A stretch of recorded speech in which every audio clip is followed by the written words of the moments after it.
Ah, friend. My expression wasn't much better than yours when I first saw this.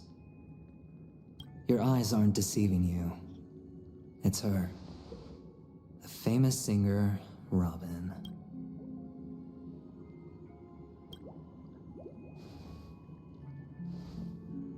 Well, first of all, can I just say that this had nothing to do with me? I'm just an unlucky bystander here. The family can testify for me. If you don't believe me, just ask anyone in the Bloodhound family. They hate me and they hate the IPC, so they'd never lie. Really? So, This is not where the crime happened. What I showed you was a memory. The most basic light cone manifesting tech. Authorized by the Garden of Recollection and owned by the IPC. Did you really think the Galaxy Rangers were outsiders this whole time? Penacony has made a solemn commitment to protect the safety of anyone inside a family dream. Any person in distress will be forcibly awakened and safely returned to reality. What gives them the confidence to make such conclusive statements? Because behind this promise is the harmony. The family's Dreamweavers link up their minds together to construct an unbreakable defensive line. Breaking through this line of defense to create death in the dreamscape. Not even a memo keeper could do that without the family's permission. Who could have done it, friend? The only one is her. The girl who calls herself a Galaxy Ranger. An imposter. An unsought guest. An emanator who hides her true identity. hey, Ifrit's death was a foregone conclusion. And Robin? Her misfortune was staring right at her. Who will be the next to die?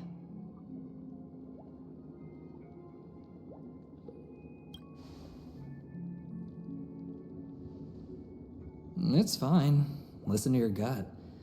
Building trust always takes time, and I'm willing to wait.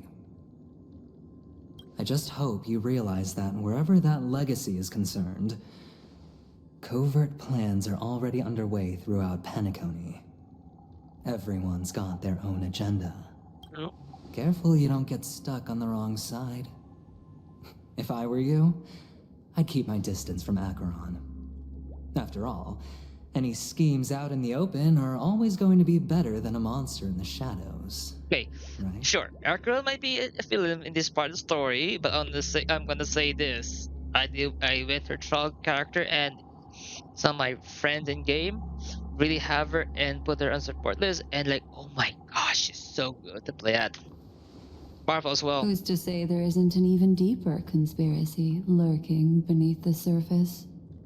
Memo Keeper, I think our little deal is finished. Aventurine is telling the truth. This memory is a real one, and there's no sign of any distortion grafting on. The IPC is not the Garden, and there are real limits to what they can actually do. But you know all this. True. Friend, let's not beat around the bush here. The thing is, I want to reach out personally to team up with the Astral Express. I told you I'm just not interested in scrambling for the legacy. I just came to Penacony for work. I'm here to retrieve some lost property for the IPC, if you catch my drift. I'm talking ownership of this frontier prison. This has all become a bad debt thanks to the cancer of all worlds. The IPC has tried sitting down for negotiations time and again, but the family wouldn't even take our calls. You have no idea how difficult these people are to deal with. Put it this way. They've hushed up the existence of death before, so they can definitely cover up any news about Robin's death. Oh yeah, there's like Robin. What's it called from the host? Continue. That Sparkle is playing as Robin. It'll just quietly float off like a bubble and pop. Nobody ever being the wiser. Also, that Boy Bob Sparkle was an That's not actress. fair, right? So then, friend, I need your help. To do a sword. I have but only one goal. The family's front door is like a high wall, and to tear the whole thing down, I'll have to dig out a few chunks first. Once I find a weak point, the IPC will have plenty of means. Now we have our chance. So long as we can get to the truth behind her death, we can have justice for Robin. While also gaining a valuable bargaining chip for bringing the family to the table. Truly a once-in-a-blue-moon opportunity. I've been investigating and making lots of friends all over Penacony precisely for this very moment. Same time they're watching him as well. This tragic news would be extremely bad for the family, so they'll be doing everything they can to stop it leaking, especially to the IPC. But I trust that there are still a few factions that remain exceptions, and that's why I need you all. The reputation of the Astral Express precedes you, and the Harmony will give you the fairest of appraisals. You get to find out really what happened and seek justice. And I get to put it toward completing my mission for the IPC. It's what you call a win-win situation. Shockingly true. That's an in. I feel like this is above my pay Don't grade. worry, just head back and talk things over with your companions. That navigator is really smart. She must understand the value of this deal. Look, here's my contact details. If you come to any conclusions, call me. Oh, and take this. A thorough investigation can always use a little more funding. Don't mention it. So long, friend. I really am looking forward to uncovering the truth about death with everyone. Aventurine just sauntered off. He really doesn't mean to force it, but something still seems off. Yeah, like still pulling some What strings. now? What are your plans? Black Swan. What is she thinking? 3,000, that's it? I need more than On the that. surface, this doesn't look like a bad deal for you. But Aventurine is a shrewd merchant whose scheme won't just be as simple as it appears to be. It is. He doesn't know about Miss Firefly yet.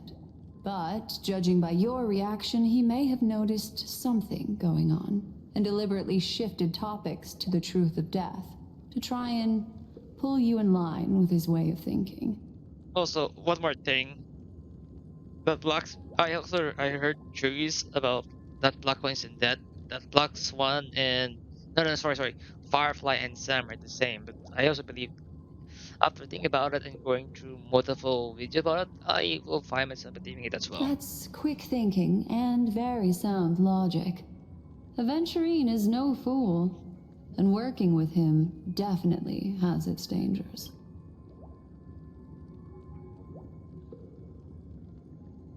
Playing it safe seems to be a smarter move. I can definitely decide. Insofar as things are presently concerned, yes. But what about the long term? Anyway, be careful out there. There's more than one way to blaze a trail. In a dark forest beset by wolves, ensuring your own escape to safety should be your primary concern. As for the other questions, I'm not sure the two cases were committed by the same culprit, but that massive wound looked like its winged blade. We've all witnessed it in action before. Plus, it seems unlikely that there would be two lethal entities loose in the dreamscape. Sorry, I can't answer that question. That ranger is shrouded in mystery. I'm afraid no one is capable of providing an answer. Herself. But without a doubt, she is the most special guest at this banquet. It's like Aventurine said just then. It's best to keep your distance from her. Two victims appearing one after the other in a very short time span, in and of itself, that's very unusual. Two possibilities. The collapse of Penacony's dreamscape has started speeding up. making death extremely agitated and weakening the family's protections. Or everything has been planned out and executed by someone. If someone has chosen these victims deliberately, first a smuggler, then a family celebrity, then this murderer's motives are worth thoroughly chewing over. Sounds like this is the second round. It's all happened so quickly, I can only make conjecture. After leaving here, go have a chat with your companions. I hope you can clarify the source of this confusion.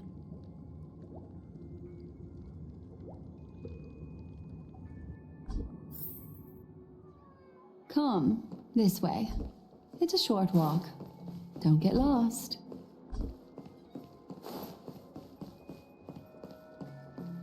Still back here again. And the corp is still here.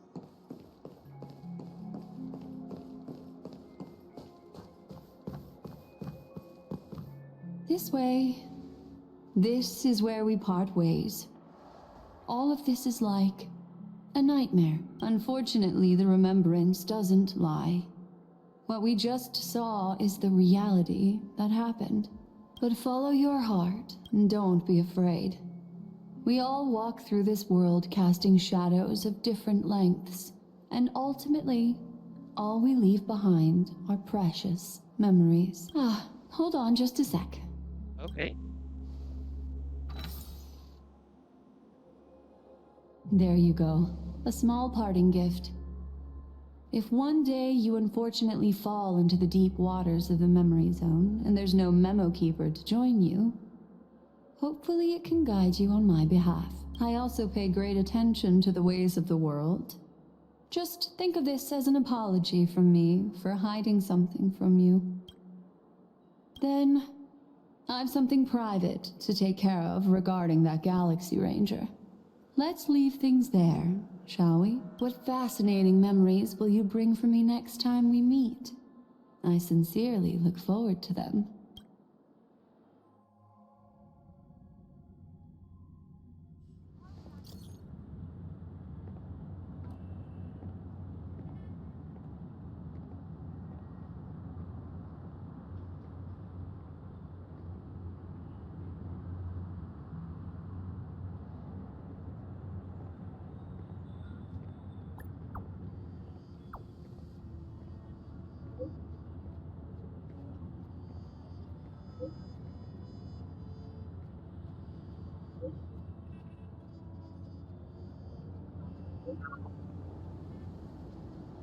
Yeah.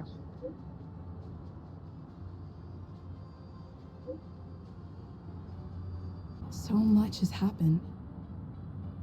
I should take a moment to gather my thoughts and wait for everyone to arrive.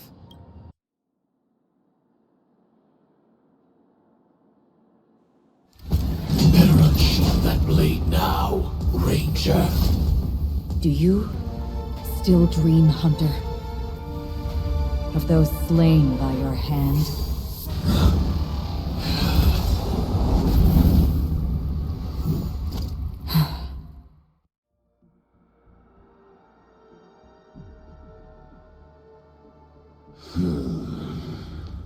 It appears the outcome has already been determined. You're still alive. As are you. You still have room to make a choice. Leave the music box behind, and then go. Choice. The bloody trail of the destruction leaves no room for hesitation. Fatora's fire demon. Even if you sacrifice your life for that Eon, you won't get special treatment. Ranger, you tread the narrow path of the hunt. You could never understand. We come from the fire, and are born bathed in fire. We spread, burn, and destroy, until all the kindling is burned out and we leave only ashes on the ground. Burning forms the entire life of a fire demon, from the beginning to the end. We are born to die just to put into practice a profile of another universal truth. All things are created for the destruction. Your companions don't seem to think so. They fight for your chance at survival. They are my children, and just as I was, they are flames that have yet to burn white hot. They're still young, and I don't blame them. But the thing is, they just really have a lot of character design and they just kill them off. But my flames are faint, and time is running out. Can you see the planet of festivities in the distance? I plan to bring Purgatory with me there, and before that, I must surpass you. Why? Because on the path they have forged, you have traveled farther than I have. Emanator. You cannot hide your true identity. Draw that sword, for we shall indeed remain here, bound to fight a decisive battle to the death, for I choose this. Destruction is intense, but brief. To cravenly cling to life is to endure an endlessly prolonged existence. Even if the answer turns out to be your own destruction. What is important is not the answer, but that it exists, just as you exist. Everything exists to be destroyed. Emanators are no different. Just as even sweet dreams may be born of the void, the so-called impossible is merely something that has yet to happen. All right. I accept. You shall witness the most brilliant and intense fire in existence. May this flame illuminate the farthest reaches of your bottomless dream. A bottomless dream. Yes, that's right. But you've made one small mistake. That This blade remains in its scabbard not out of pity or scorn. It's a personal secret that I don't want to disclose, but perhaps out of reciprocity. I'll reveal the truth to you. The hunt is not the path I truly follow. exactly May utility. death be the end of your boundless dream, guiding you back to the waking world. I still see them in my dreams. Hold it. Your time hasn't come yet. My time? I've seen many clever disguises that can conceal appearances, but they can never cover up who a person really is. And you're no different. You had no desire to kill the Trailblazer. You only did what you did to drive me and the Memo Keeper away, but why? Did Destiny's slave make you do it? Oh. The script. You know, Elio. I thought this is just the kind of thing that'd get written into your script. And there's one thing I can't wait. I also want Sam. My script has always been brief. Other than that, anything beyond that is unnecessary. Yeah, I think the necessary for the script is brief to maintain the path, how it's supposed to end. He knows my nature. There is but a single destiny from which no one can escape. And until then, I hold the privilege of choice. However, you appear to be ignorant of this. So it's time for me to inquire. Who exactly are you?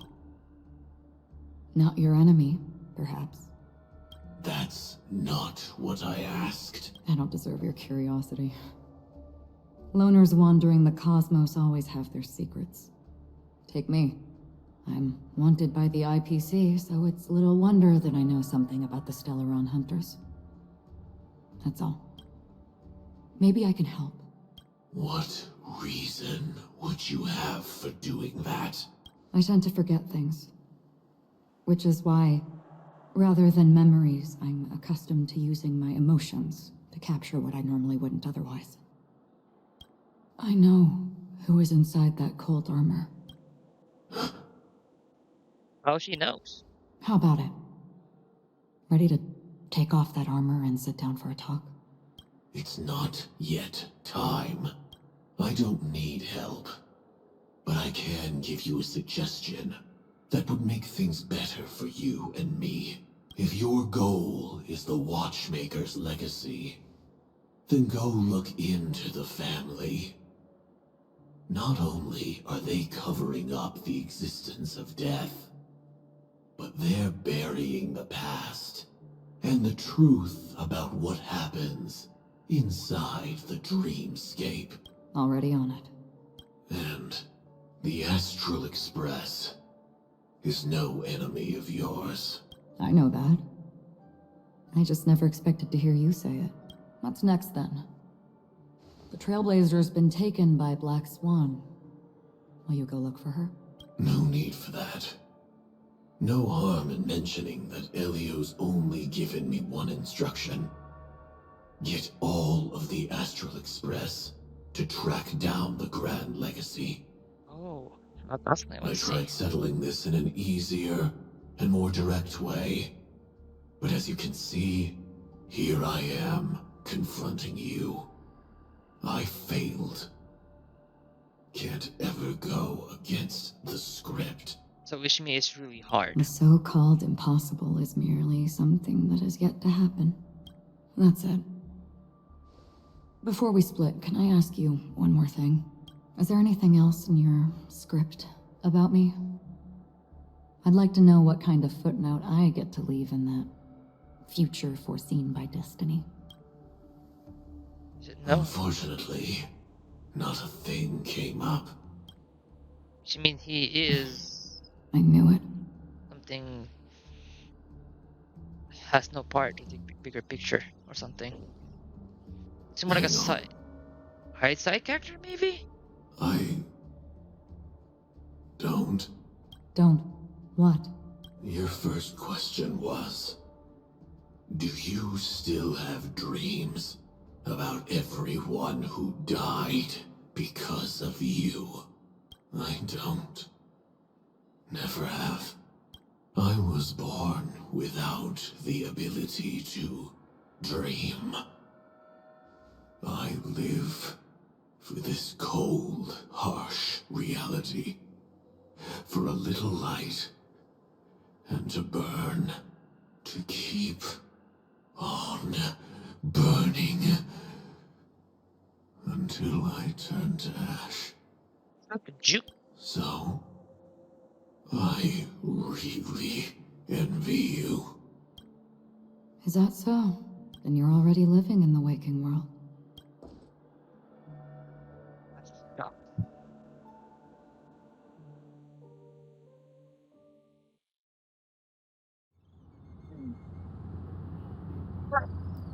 Get the golden hour.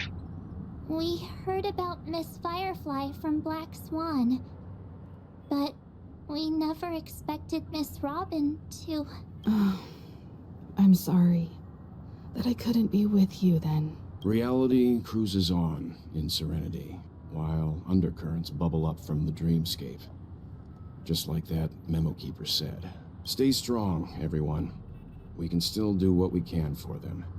Starting with finding the murderer. Let's recap everything then. The Trailblazer just reminded me of something. March, do you remember what that family rep who negotiated with us said? Indeed, we trust that the Nameless has nothing to do with this. And we also beg each of you to help assist the family in verifying the identity of the deceased. That's how it was put, in reference to Miss Firefly. Looking back, he seemed a little evasive at the time. And he also failed to mention anything about the earlier murder, too. The family's planning on covering up all news about Miss Robin's death. If news gets out, Penacony's going to turn into a bloodbath. But the murder that followed closely after was obviously beyond their anticipation. The family had to try and turn things to their advantage by bringing in reinforcements from outside. The Charmony Festival is nearly here. They must be snowed under. It may also be that Miss Firefly's murder had so many witnesses that it couldn't be covered up.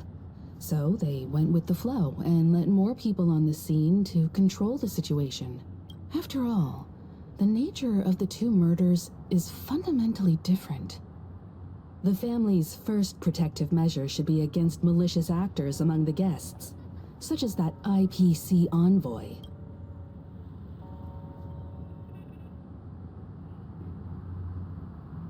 All the while accusing that Galaxy Ranger. Are we missing the forest for the trees here? I always felt that Aventurine's reasons for accusing Miss Acheron were highly subtle. Can we believe him? At this point, I'm afraid the only ones we can trust are ourselves. Look, let's try to gather intel first and then list all the possible outcomes we can. Then we go through them, eliminating contradictions one by one. The fewer facts remaining, the closer we are to the truth. I've still got this sense of foreboding. It's like we're stuck in a whirlpool, spinning around that legacy even after everything that's happened. This time we're playing the role of a real detective. But before we start, what are we going to say to the family and Aventurine? As I see things, the family harbors no ill will towards the Astral Express. If they didn't trust the crew, they wouldn't have casually commissioned outsiders to investigate a case that's, in all likelihood, a scandal. Plus, this is the family's turf. Teaming up with them should make things easier for us in the future. As for that Aventurine, well, I'd like to hear your thoughts. He's complex. He deliberately slow-played his hand during negotiations while running circles around us all the while. He appealed convincingly to both reason and emotion. It wasn't forced, but the intent was obvious. Still, it's good to have contacts among all this uncertainty. Aventurine showed his skills, and as far as our interests are aligned, he can become a reliable ally. We also need to keep a certain distance from the family. Never let them get too close. Teaming up with the IPC helps balance that out. If either side makes a move, we have the option to pull out. True. So you suggest accepting Aventurine's proposal to team up? Yes. It's risky, but we can only wait until both sides have played their cards before making any further judgments. I get why, but there's a whole lot of bad guys and girls around here, and I'm worried about getting stabbed in the back. She's been bullied a few times now, and I can't stand it anymore. I mean, to be honest, I've been bullied a lot.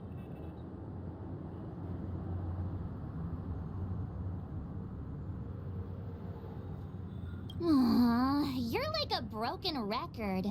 Forget about it. Just let me keep an eye on him. If that doesn't work, we can just turn the tables and use him instead. Then, could you please reply to Aventurine? Everyone, take this time to put together your thoughts.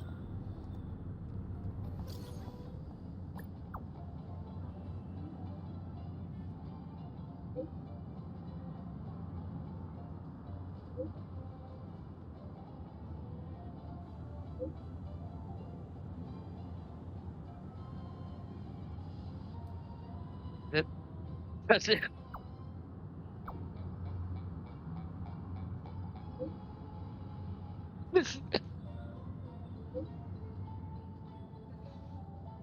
I love it, a rich boy.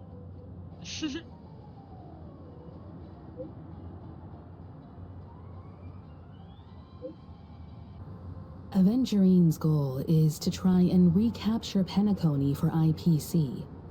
To do this, he'll have to bring down the family in its entirety to create a big enough chance. The existence of death will be covered up by the family. So how does he plan on taking them down? It's gotta be something important enough that everyone will notice. But it also can't be anything too out in the open.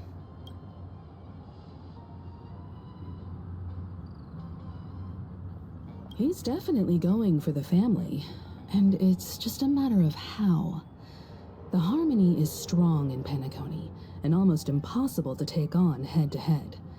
The fact that the IPC dispatched Aventurine shows that they do.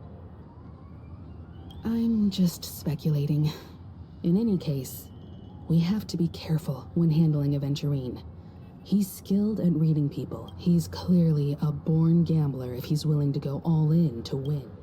Aventurine said something that concerns me. He accused that Galaxy Ranger of killing Robin without any evidence whatsoever, but said nothing about her connection to that memory zone meme or why he was stalking you. It was a groundless accusation, which only serves to make him seem more suspicious.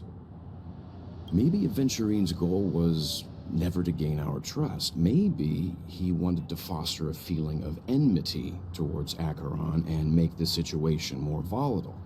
Two birds, one stone. However, I asked Don Hung back on the Express to confirm that story about the Annihilation Gang and the lost messages. It wasn't something that Aventurine made up out of thin air. You've met her many times now. What's your impression of Miss Acheron?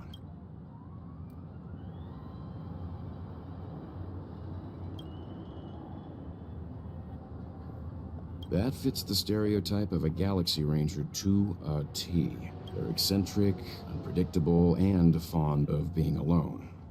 No wonder she's a suspect. I hope it's not too soon to bring it up, but I feel like Miss Robin isn't actually dead, but that she's still alive and well. Somewhere. That everything's just some horrible prank. Because aren't we supposed to be inside a dream? How could someone die in a beautiful dreamscape like this? Shouldn't only good things happen here? Whenever I see the Grand Theater, I just can't stop all these thoughts from flooding my head.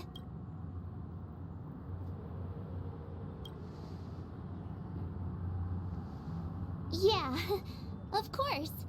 At times like this, we're so lucky to have our crew. The family and the IPC. Everyone has their own plans going on. Everyone's still having a great time out there on the streets. Nobody knows what's happened. It's all so unreal. As if Firefly, Miss Robin, and us were all outsiders from another world. Aw, what a mess. I really want a nice cool drink of soda to help me calm down. But then I'd be just like everyone else out on the streets. Looks like Aventurine doesn't need anything else. Let's turn our attention to the family's assignment for now. Himiko, what do you think? Among our current clues, the two murders that she witnessed are the most directly connected. One thing I'm curious about is, if a person dies in a dream, what happens to them in real life? Seeing as we're at the family's behest, why not pop back out to reality and verify Miss Firefly's situation back at the hotel? Perhaps we could also make a few inquiries about her while out there. How about we split off into two groups? There are still some things worth focusing on inside the dreamscape. I'll investigate those, and we can link up again later. Worth focusing on? Oh. No problem. I'll leave it to you then. Huh? Aw, I thought I'd finally get to see Himiko and Mr. Yang go out on a mission together. Oh well. Take care then, Mr. Yang. Those two together is very rare. I will. Keep in touch.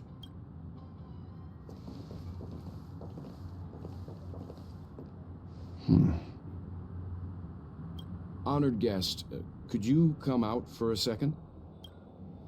I really like how the camera angle work here.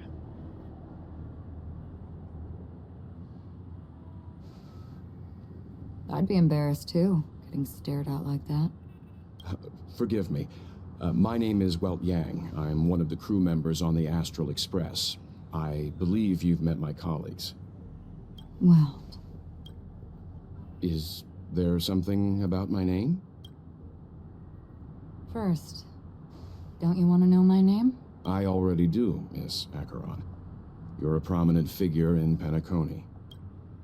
What are they saying about me? Some claim that you're the real culprit behind these murders, that the Annihilation Gang's tragic fate at the banquet was a result of your blade, and that you're now attempting to unleash another bloodbath on Penacony. The Annihilation Gang. Ifrit of Everflame Mansion. Tragic fate. That Duke turned his dying body to flames and sacrificed his life as a martyr. He was a determined and heroic pathstrider. Not even a villain should be disparaged like this. And what's more, there were plenty of suspects invited. Do they really think that a blade is more dangerous than that black hole you're wielding? Fuck. Keen intuition. Not even the family managed to point out the truth behind this cane. Mean. So you must She knows. surely know, Miss Acheron, that peering into a black hole is not a wise move. As a potential threat, your knowledge of us has reached uncomfortable depths. Reveal your true identity and intentions. Otherwise, brace yourself for gravitational disintegration. Oh my That God. shouldn't be necessary. But if it makes the Nameless feel less defensive, I'll be happy to abide. Believe it or not, Galaxy Ranger, Acheron, those are the names I go by to this very day. My trip to Penacony is solely to fulfill an old, final request. I'm here for the Watchmaker's legacy. And that's it. I think I've been honest enough. Still unwilling to reveal your true identity? It's not that I don't want to. It's just that I can't. I've come so far, and I can't sum up all of that in just a few words. Everyone has their own unspeakable past. Secrets that they don't want to be revealed. And I won't be asking any more questions, such as why the Astral Express is roaming around the cosmos with a Stellaron on board. Is she okay? That memo keeper didn't do anything, right? She's fine. Let's just stick with the topic. Gaining my trust depends on how much you're willing to reveal. I've run around many different Penacony dreamscapes just to try and find that legacy. And during this period, I came into contact with quite a few guests. In the process, I gradually came to realize Need the Trailblazer to gain to that final the request. secret of Penacony may be closely related to the Trailblaze. That's why I've come to ask for your help. I don't have enough proof yet, but I'd like to speculate something. The source of all tragedy lies within the family. If you could trust me, we could find the proof to support this claim together. Mr. Yang, I think you've come to the same conclusion, haven't you? I think you bet. Let's leave it at that. For now, I'll choose to believe that you bear no hostility. Share your findings with me and me alone. I don't want vague conjecture to interfere with other people's judgments before we find solid proof. Mm-hmm. By the way, would you like something to drink? Before we go, how about 2 cups of Wake the Heck Up? No, 4 cups, because the conversation coming up will last forever. Oh shit. How deep is this conversation goes?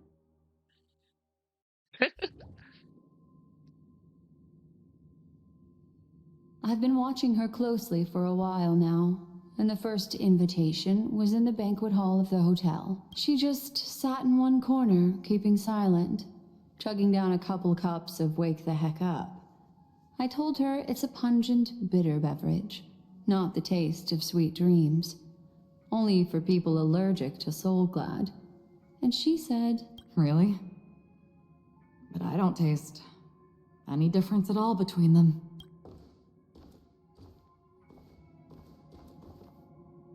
the guest rooms are charmingly minimalist. An aesthetic you share, Miss Acheron. It's a cinch. This music box. The invitation received by the Annihilation Gang. There are latent memories that linger on it yet. You see, memories of you are not yours alone. They travel in other people, other things. I know much, and I can predict even more. With some help, the dead can be made to speak. The Annihilation Gang, that band of desperados who all disappeared after meeting you. What exactly happened to them? Well, let me reveal all. What? Gradation 12. Dreamscape 12. Father, I dedicate this to you. Well done, Dubra. Wherever they go, shall be met by annihilation. There it is. It's hazy, but it's Ifrit's voice. The other one is probably his progeny. This is the residual memory from when the invitation was first delivered. They were abruptly interrupted. Then, what happened next is... They sought refuge in a land of sleep, merely wishing for undisturbed rest, away from the storms. Children of the flame, this marks your rite of passage. She won't be necessary. I alone am enough. When have thou, on the path of destruction, feared death? The Everflame Mansion has set out on a journey. Those poor people, they have no idea what lies in wait ahead of them. Memory recovery is going well, but slowly. She'll be here soon, and time is short. There's nobody else here, so there's no need to be delicate. In fact, I think I'd better go all out.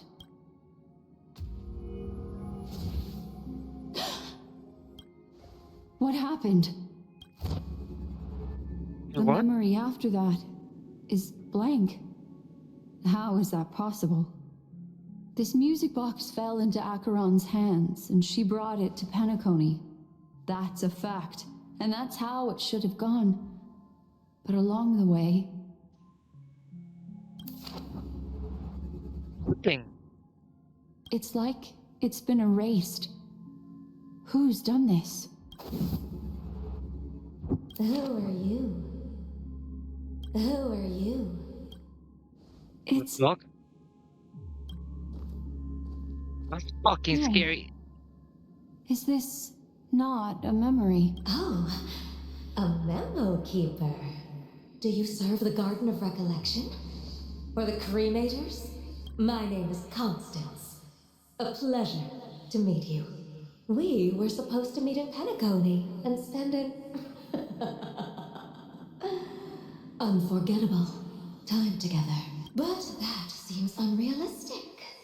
Dahlia's not welcome on the banquet star, and I don't need a coming-of-age ceremony. And you? I know what you're looking for. Want her secret? I can give it to you, and then you can enjoy the banquet for me. I wish you unforgettable memories. Oh. A phone. Wanna listen in?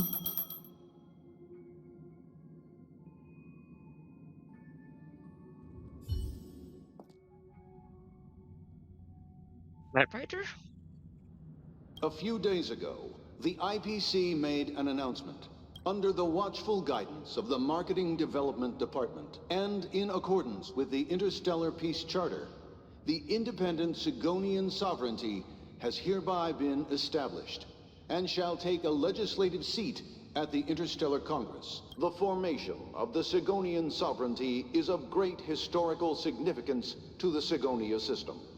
This move puts an end to the planet's long and bloody history, turning the sensational Kataka-Avgin extinction event into a distant memory. Sigonia 4 is located in an unclaimed zone at the intersection of the Denise, Prothean, and Dorneau star clusters. The planet's surface environment is known for being extremely harsh, constantly faced with the threat of impact from small-scale celestial objects. This is why very few intelligent species have made this planet their home, dividing themselves into several tribes to eke out nomad lifestyles as they struggle to survive the arid desert wilderness. They have developed their own folk beliefs that are independent of the Eon belief system. Sigonia. Sigonia. Ravenous eye of the storm, spurned by all the gods. Land of rock, but not water. Lightning, but not rain. Blood, but not tears. You beat us with your falling stars. You lash us with wind and storm. You chew us up with the cracked earth.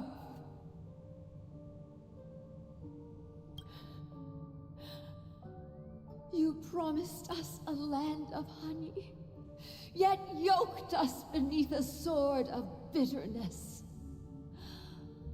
Oh, Gaiathra Triclops, if thou can hear me, please open up thy 3 eyes and gaze upon this child.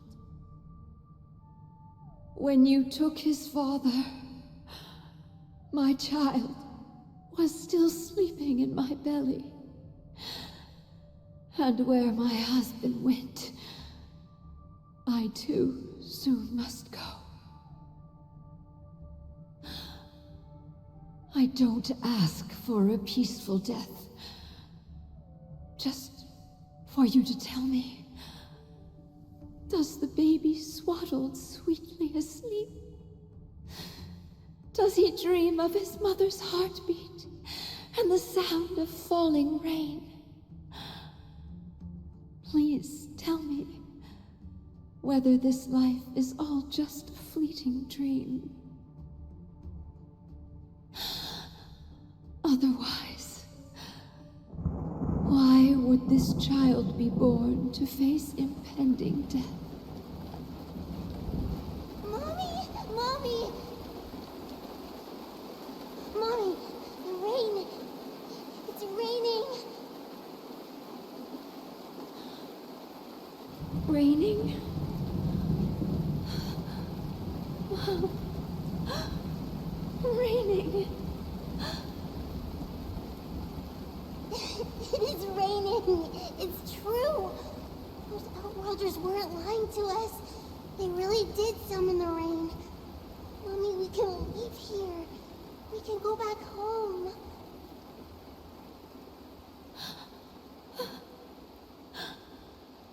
Back home. Gaiathra Triclops. You came. Do you hear that? Thank you. Thank you.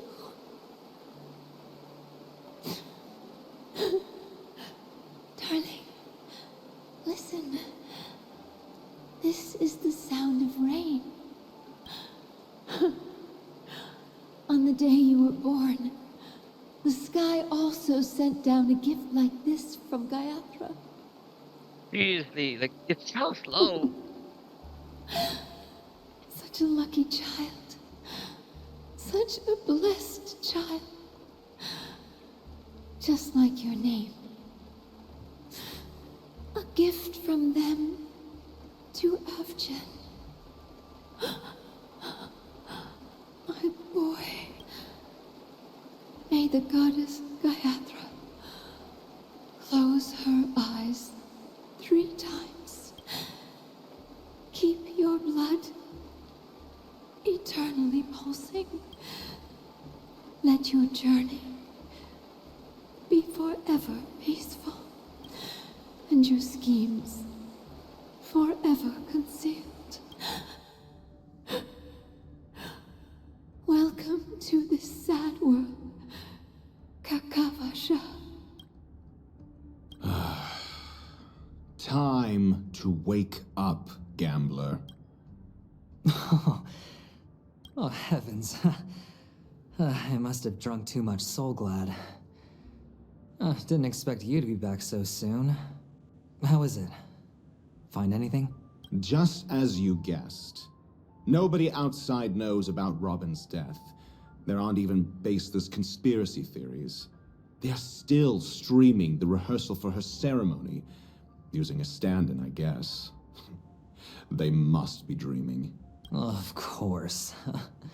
Who could imagine that death would actually descend upon the idyllic dream created by the family?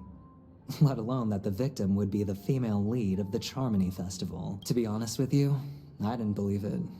I even tested it a few times myself, until I discovered that I couldn't actually die. Whenever there's any danger, I'm forced awake by the dream pool, and it's all as if everything were just a nightmare. That's why I'm convinced that there are a few big secrets lurking behind the scenes. Then you must have heard about the Memory Zone meme. When I graciously deigned to establish connections with the Oak family on your behalf, they were quite in a pitiful state of disarray. Besides Robin, there was another body. I don't know the exact details, just that it was a stowaway. 2 murder cases? I told you something seemed off about the Nameless. Oh, she must have come across the other one. This murderer is a psycho.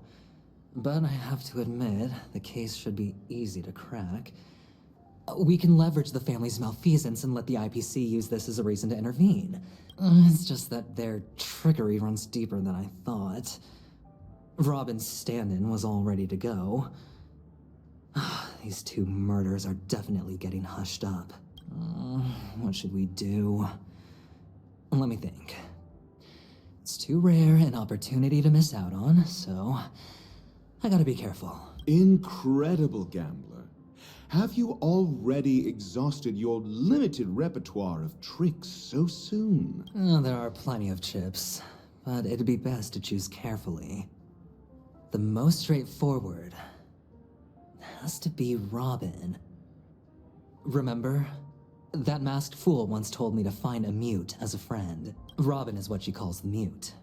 She has lost her voice, and while most people can't pick up on it, you and I cannot mistake that sound. Not produced by any voice box, but rather by the resonance of the harmony. If that girl hadn't gone hoarse from singing practice, there'd only be one possibility. Something was up with the family. Or Robin herself. To get to the bottom of this, I tried every way I could to meet her, but she died. Right before my very eyes. A complete and utter loss. Incidentally, it seems to have resulted in your rather undignified arrival on the interrogation stand. There were eyewitnesses at the scene, and the family, in their graciousness, has tentatively accepted your alibi. However, for the foreseeable future, you shall, regrettably, find yourself under the vigilant watch of the hounds. Well, things aren't looking too optimistic, Doctor. I'm starting to break out in a cold sweat. Do you reckon there's still any chance of a comeback, given how things are? A probability?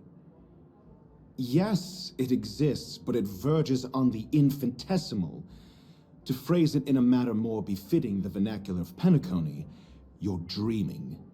But if you simply can't control yourself and want to try your hand, then there just so happens to be a suitable candidate. That man wants to see you again. Who? Sunday. Oh, the brother of Robin.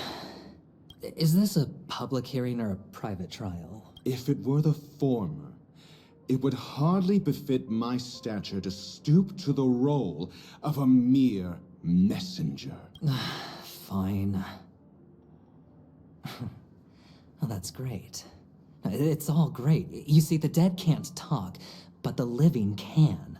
Ratio, I'm convinced now that there must be something wrong inside the family. Oh, just you wait and see. That man's sister has died. He can't sit on his hands. Without any further ado, let's set off. Lead the way.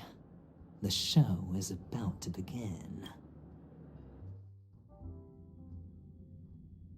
We're here. The Dewlight Pavilion is the Oak family's fortress and a place where heads of the families meet to discuss great plans for Penacony. Fortress? I like this metaphor. I dealt with the warlords of the Amanicus star system not long ago, and their synchronized orbital manor wasn't this heavily guarded. This mansion nominally belongs to Sunday, and is very befitting of its owner. Without his express invitation, the likes of ordinary guests would never grace these grounds in their lifetimes. Look around while you still have this moment of freedom. Hey, Doc, whose side are you on anyway? Who's to say I won't sell you out? That's a good question. We'll see. When we meet the authoritarian master of the Oak family, I'll pry an answer out of him. Follow me and I'll bring you to his parlor. Hold your tongue, and let me deal with the members of the family.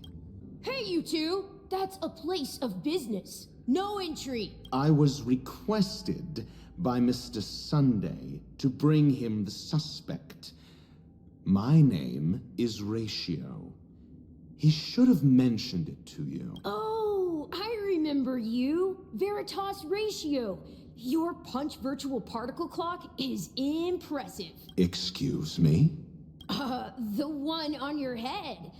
Of course, it's nothing compared to my full pocket dimensional annihilating power armor of the Mobile Knights. Right, and as I mentioned, that fantasy raiment of yours doesn't exist. That's because you can't see it. Like I say, only family can see the glory of the Mobile Knights. Enough. Get going. Don't keep Mr. Sunday waiting. It seems like the idiocy index here is no better than it is out there. A dead end? The door is shut tight. Looks like we're on our own. I mean, there isn't a door. How did you get in before?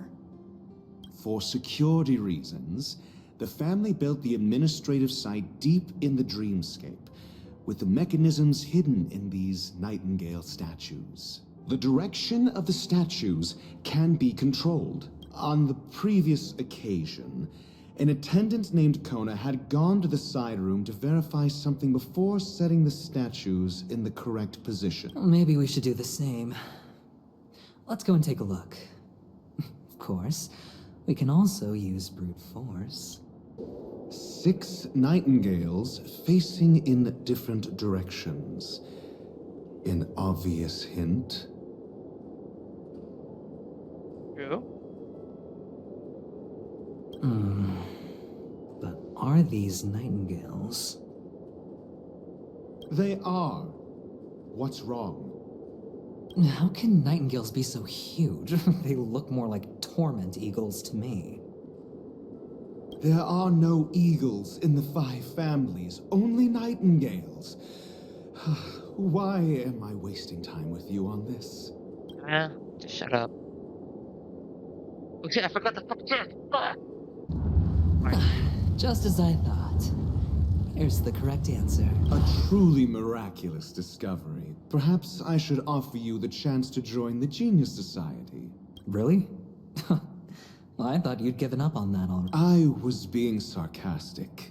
Can't you tell? No. Oh, impressive. So much for Mr. Sunday's reserved, virtuous image. Do you need me to remind you? We're in a dreamscape. No matter how grand the mansion looks, it'll not affect Penacony. Stop wasting your time nitpicking the family here. Yeah, you're right. The only way to destroy the family is death. Sunday must have thought the same. Let's head down. Hold on. Huh? What's wrong? Are we heading the wrong way? No, but this door is locked. My friend? Did you really make an appointment with him? It's a trial.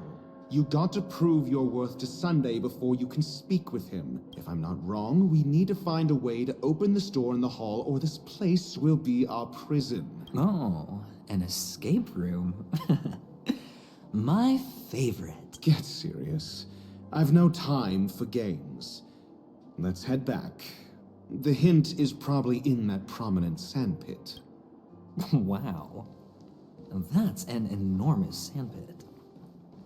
I'd love to build a tall building for myself. Once I have enough savings.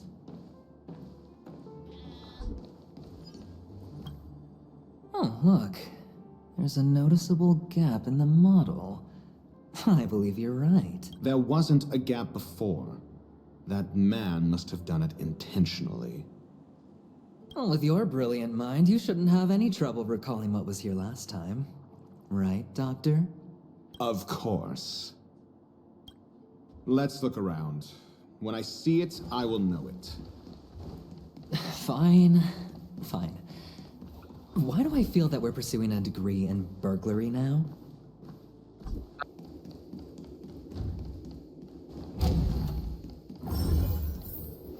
Found it. This is it. No, but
I don't have time for this one now.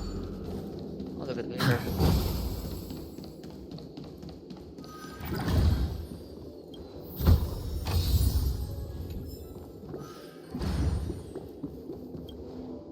Huh. And the nameplate reads Gulliver's Arch. Well, I'm amazed you can remember something this tiny. You know, this reminds me of a tunnel I once saw that could shrink people who passed through it. If I were you, I would shut my mouth. It's wise to remain silent when you should. Thank you that we can just skip all those things shit. Oh, this reminds me of one of those building toys. You know, with the blocks. I've never played with them before. I wonder if it's more interesting than stacking chips. God. Oh, look. The gap is closed. And it fits perfectly. So, what's next? We're going inside. French shrink, right? Yep.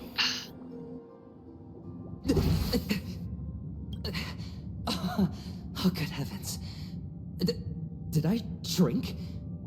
Am I still in a dream? Indeed. Oh, Doctor, you're huge. It's me! Down here! In the sand pit! Oh, actually, I think we could make this work for us. Just find a way to slip me into Sunday's collar, and I'll infiltrate the family just like that. Oh, fine. I was just kidding. Hello! Welcome to the Golden Hour base model. I am an Oak Soldier. I will be here to guide you through the tour of the base model. And tell me about the tour. Hello! Welcome to the... I am an Oak Soldier. I will be... Model. Happy to be of surgeon... Found the nearest check-in spot. Please look behind me. Capsule model...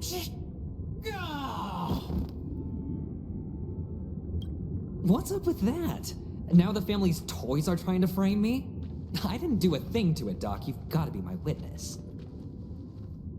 Oh, capsule machine. There's no mechanism on the floor. Could there be one at the top? Doctor, do me a favor.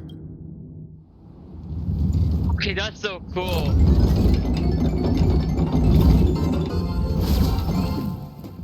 So, I was right. These models have interiors that look exactly like the real buildings. The only difference is that no one lives in them. Funny that Sunday puts a miniature that makes him seem like a giant by comparison, right where he can see it first thing in the morning. Insecure much?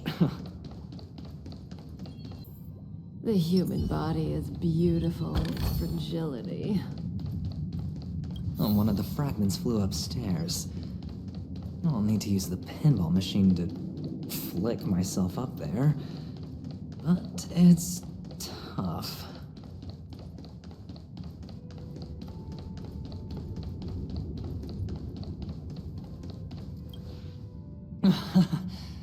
Oh, great. There's another pinball machine base here. And it's empty too. Doc! I'll need your brain power again. There's no need to yell. I can hear you. The pinball machine must be hidden somewhere in the hall, like the arch. Wait here, and I'll be back in a minute. Finally, a moment of peace.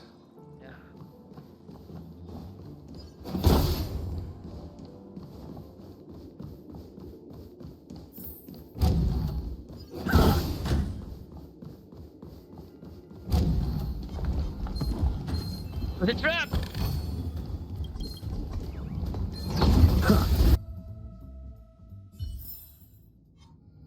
That was a fucking trap right there. That's it. Pleasant moments of solitude are always fleeting.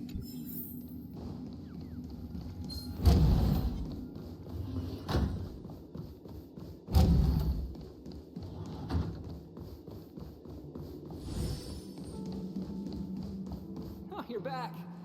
Just place it here. Thank you. I really love the animations here.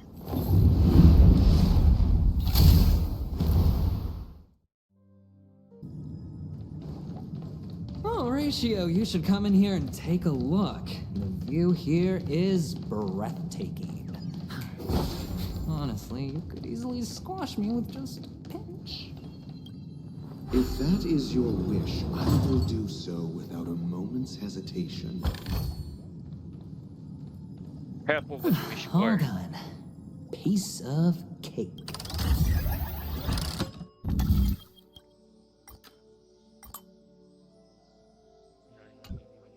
No. Don't need that. Bunch of fucking placeholders.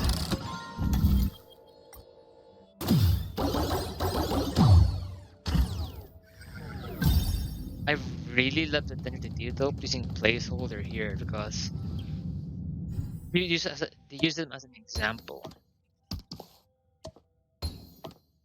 And The joyous tour of Toy City has come to an end. Makes me feel sad. Penacony isn't all bad, right? I'll use this interesting experience as a talking point at the poker table.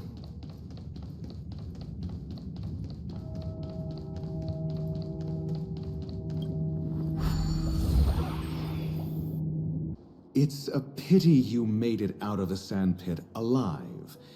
Sunday is just beyond this door. From my limited understanding, he's not someone easily handled. Are you prepared? Why did they repeat this one? Does it make Yeah. sense? Only I believe he's the one who should be prepared to face me. I think there's a typo error. Tell me about your plan. I don't have a plan. I'll just play it by ear. There are only two kinds of bargaining chips when dealing with people. Benefit or fear. Looks like sincerity isn't in your dictionary. Am I not sincere enough? There's no need to emphasize it. We've got to make good use of death. That man's sister is dead. He won't be able to turn a blind eye, and that's fear. And I'll help him find the murderer. He can't do it due to his status and position, but I can. And that's benefit. On what basis do you believe he's incapable, necessitating the delegation to someone from a rival faction? The IPC? Simple. Because that murderer could very well be a traitor hiding inside the family. Do you mean the Galaxy Ranger whom you accused previously? That was just an excuse, good doctor. There's something wrong with that woman, and we need someone who can keep her in check. It's better to minimize the variables outside our control while we execute our plans. True, that's smart. Moreover, I need to know her identity. If I'm lucky. She could be an important pawn. And it's good to have more helpful friends when dealing with this matter. But honestly, the murder case is likely unrelated to her. I believe my standpoint. There's a rat in the family. Otherwise, why would Mr. Sunday arrange a private meeting with us? This isn't an interrogation, but a secret negotiation. We'll see. Using Robin's death as a bargaining chip, I'll win back my freedom and power. In the end, I'll ruin this beautiful dream and create the grandest death. If the chance of winning is just beyond this door, even if that chance is close to zero, well, you can't win if you don't play, right?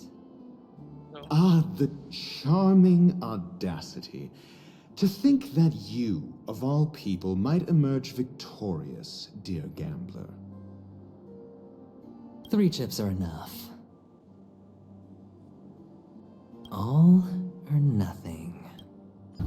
It seems my puzzles are too effortless for you, IPC Ambassador. I appreciate your words. And I see you put a lot of effort into welcoming me, Mr. Sunday. However, this is no way to greet a guest. Well, this isn't an invitation, but a summoning. Before we speak, I need to test your character. I imagine this knowledgeable doctor friend of yours has been of great help, yes? Certainly. You ought to know this better than I do. He's already faithfully fulfilled his duties, hasn't he? Yes. The doctor has assured me of your noble character. He considers you, like himself, a virtuous person who can be trusted by the family. I have come to know you very well as a person, Mr. Aventurine. You're diligent, generous, and willing to cooperate. The fact that you succeeded in overcoming many obstacles just to meet me gave me the reason to believe in your wisdom and courage. But there's one thing I must ask you. That is, you've used your wisdom at the wrong place to meet the wrong person and put yourself in a situation where you shouldn't be, witnessing a tragedy that shouldn't have happened. You don't look too well. Am I making you anxious? If not, then it means I'm on your side. If I wasn't mistaken, you'd just made a serious accusation against the family. No, you weren't mistaken. For depravity is creeping in around you.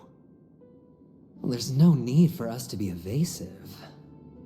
Let's talk about your sister. Your sister's talent is unrivaled in the world of show business. As you know, her voice has been out of tune since she returned to Penacony. What's more disheartening, she can't sing anymore. Who could be responsible for this? Many suspect the culprit is among the outsiders, but I know you hold a different opinion.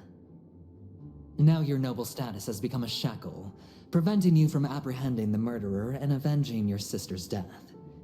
You're feeling anxious because you're out on a limb. But don't worry, I'm on your side. I'm immensely honored by your concern for me, Mr. Aventurine. Since you're so selfless and generous, I believe you wouldn't ask for anything in return, would you? Well, naturally, you wouldn't incur any loss from this. I just want to reclaim what is mine. My liberty and the personal items under the family's custody, the bag of gift money, and... the box in which the cornerstone is stored. That's right. Cornerstone. I've heard it's a treasured asset of the Strategic Investment Department. A sacred stone that seals the Preservation Emanator, granting significant power. And every liquidation specialist holds one. For an object so precious, it probably comes at an even higher price than other forms of recompense. Well, I'm sure you're aware of the high level of risk I'll be undertaking to bring the truth to light. Mr. Aventurine, when you're out and about, do you always make adjustments to your appearance? Your tie should be on the center line. Your shirt must not protrude from your vest. Your trouser creases should be perfectly straight, and always aligned with the tips of your shoes. Of course. But I don't, because it's not appropriate to do so in public. You should make sure everything is presentable and in order before leaving the house. I'm not the kind that takes risks. The cornerstone must be in the custody of the family. No room for negotiation? Please, don't let me turn you down twice. Sure. The gift money is good enough. I suppose you wouldn't mind that. After all, a merchant can't function without a bargaining chip. You compromised quicker than I thought. Unfortunately, it's a gambler that needs a bargaining chip, not a merchant. I can give you your gift money, but before that, I want you to tell me. The fact that you can decisively forsake the box you asked for, what exactly is stored in it?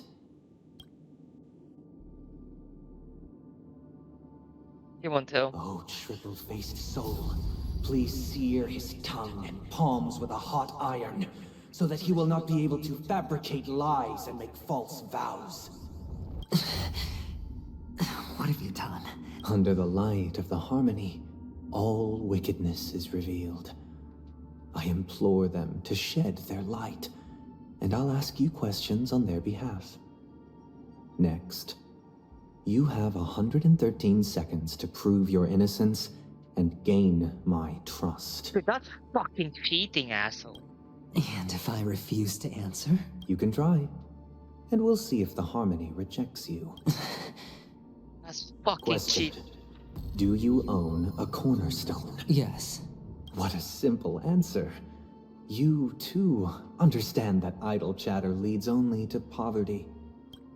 Did you hand over the cornerstone to the family when you entered Penacony? Yes. Does the cornerstone you handed over to the family belong to you? Yes. Is your cornerstone in this room right now? Yes. Is your memory free from any kind of tampering or deletion, encompassing but not restricted to the techniques of the Garden of Recollection? Yes. I hate this bastard so much. It is so cheating. Are you an Avgin from Sigonia? Yes. You even know about that? Do the Avgens have any ability to read, tamper with, or manipulate one's own or another's mind? No. Does it matter? Do you love your family more than yourself? Yes. All the Avgens were killed in a massacre. Am I right? No. Are you your clan's sole survivor? Perhaps. Do you hate and wish to destroy this world with your own hands? I don't know. Interesting. Now, the final question. Can you swear that at this very moment, the Aventurine stone is safe and sound in this box? I feel it, you motherfucker. So cheating. Of course. Looks like we can get an answer. Open it, Mr. Aventurine. It's your last chance to defend your honor. It's the most genius method I have ever fucking seen. I already hate Sunday more than anything. Please.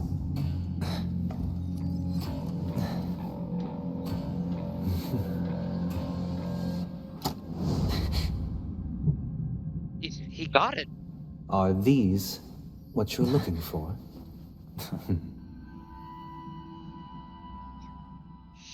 I really hate this guy so much.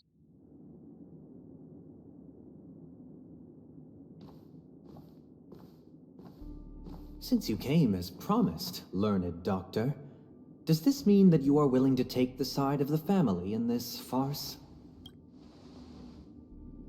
What makes you think you can convince me? I've heard you haven't enjoyed Mr. Aventurine's company. I also understand that you're an avid learner who sees the pursuit of knowledge above all. In that case, you ought to realize that a competent scholar knows their position and wouldn't forsake more vital matters for the sake of petty pride. If you agree to assist the family, I'll share our research findings on the Stellaron. You must be quite aware that, besides the family, no other faction is willing to share such information. Cut to the chase. What do you need from me? I need Mr. Aventurine's comprehensive plan.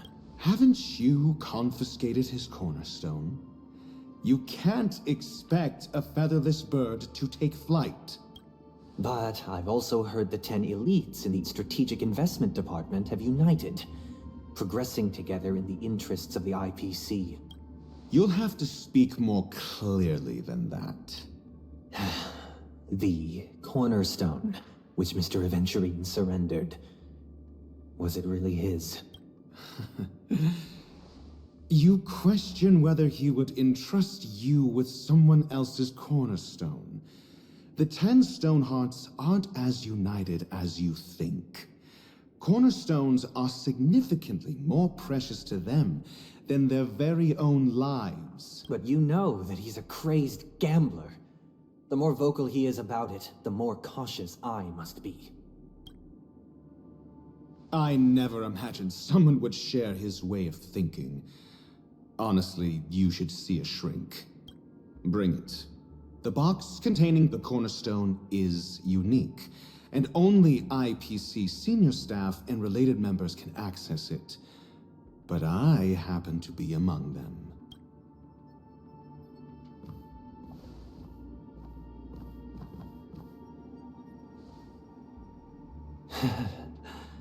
I appreciate it.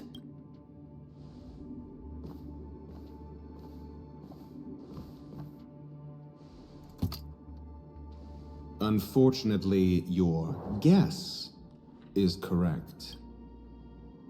The golden stone. Its color and glow are similar to that of Klepoth's body. This is the very ruse he intends to use to fool you.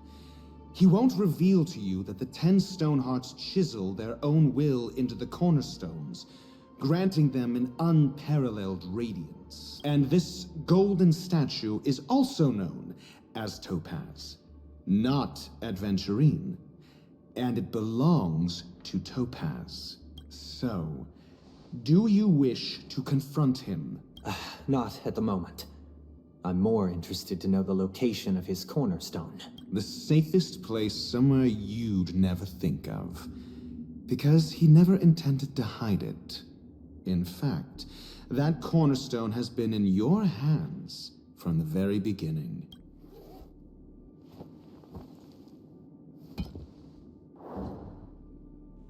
I see. This bag. Mixing a cornerstone, more precious than life itself, with a bunch of worthless jewels, disguised as a gift of money waiting to be confiscated, is indeed in line with Mr. Aventurine's style. Then he makes up some trivial excuse, downplaying the matter, and requests the gift money. This is a gamble, one he's all too familiar with, betting on your single misstep, leading to a total loss.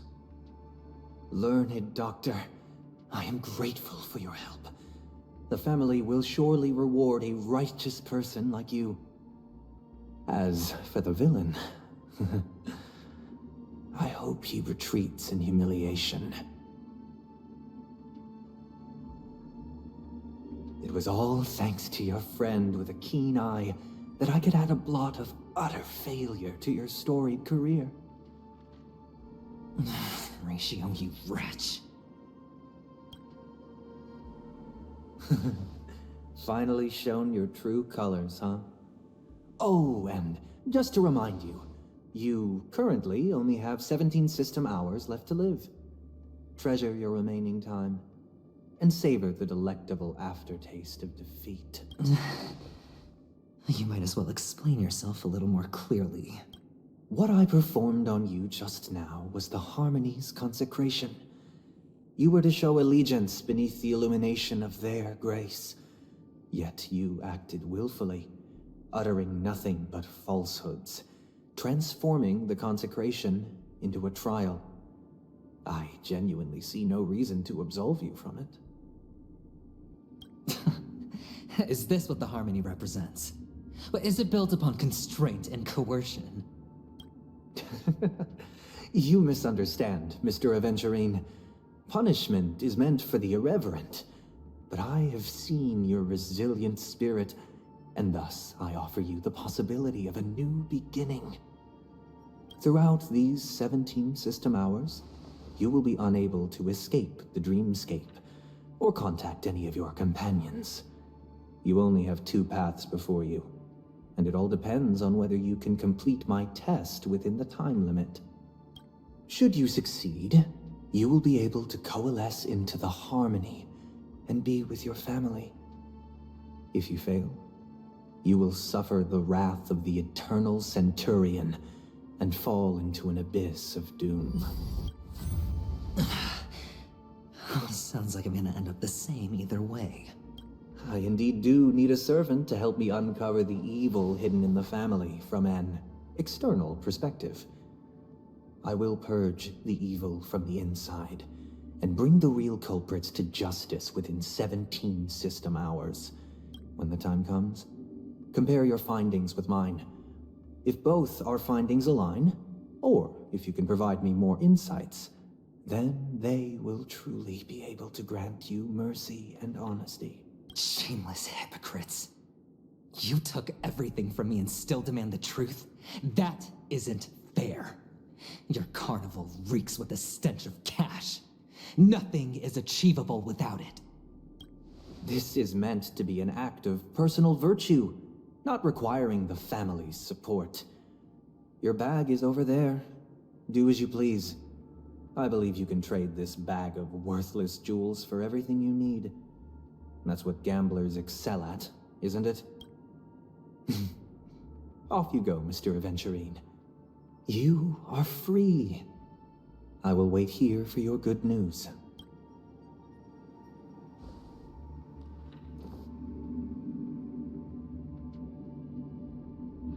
This meeting isn't an interrogation or a negotiation. It's an outright execution. True. Why would I do that, Mr. Aventurine? I'm just wondering what a passerby who stumbled upon a scene of a murder could have found out. That's all. By the way, before you go, I have a personal question. What is it now? Do you truly wish to bring about the destruction of this world? Kakavasha! Where did you go? Oh, are you injured? I got it back, sister. You went to look for them? That's too dangerous. It's just a necklace. It's neither food nor water. We can survive without it. But I can't live without you, little brother. Promise me not to look for those catechins again, okay? Sister, don't be afraid. The catechins are fools, but I'm smart. I played a game with them, and I won. Won? What happened exactly? Tell me. I made a bet with them. The two birds in the desert and me. Who will die first? I won. They suspected me of cheating, but I didn't.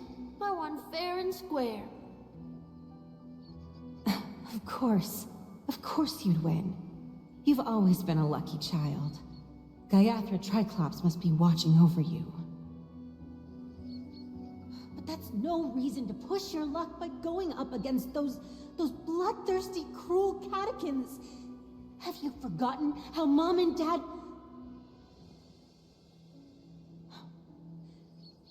Look, this is just a necklace. But Kakavasha, you are my only family.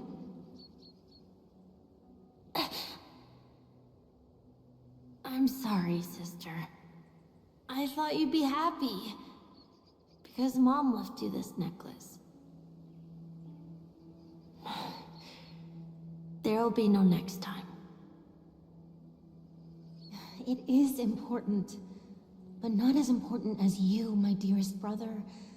I don't blame you, but you must remember what Mom said. Pain and poverty are the trials of Gaiathra Triclops. She has also granted us a chance. And that's your good luck, Kakavasha. Your good luck is the most precious wealth we, all Avgin, have. You're a child blessed by Gaiathra Triclops and can lead the clan to happiness. So always remember to protect yourself and never resent the pain and poverty you're going through, all right?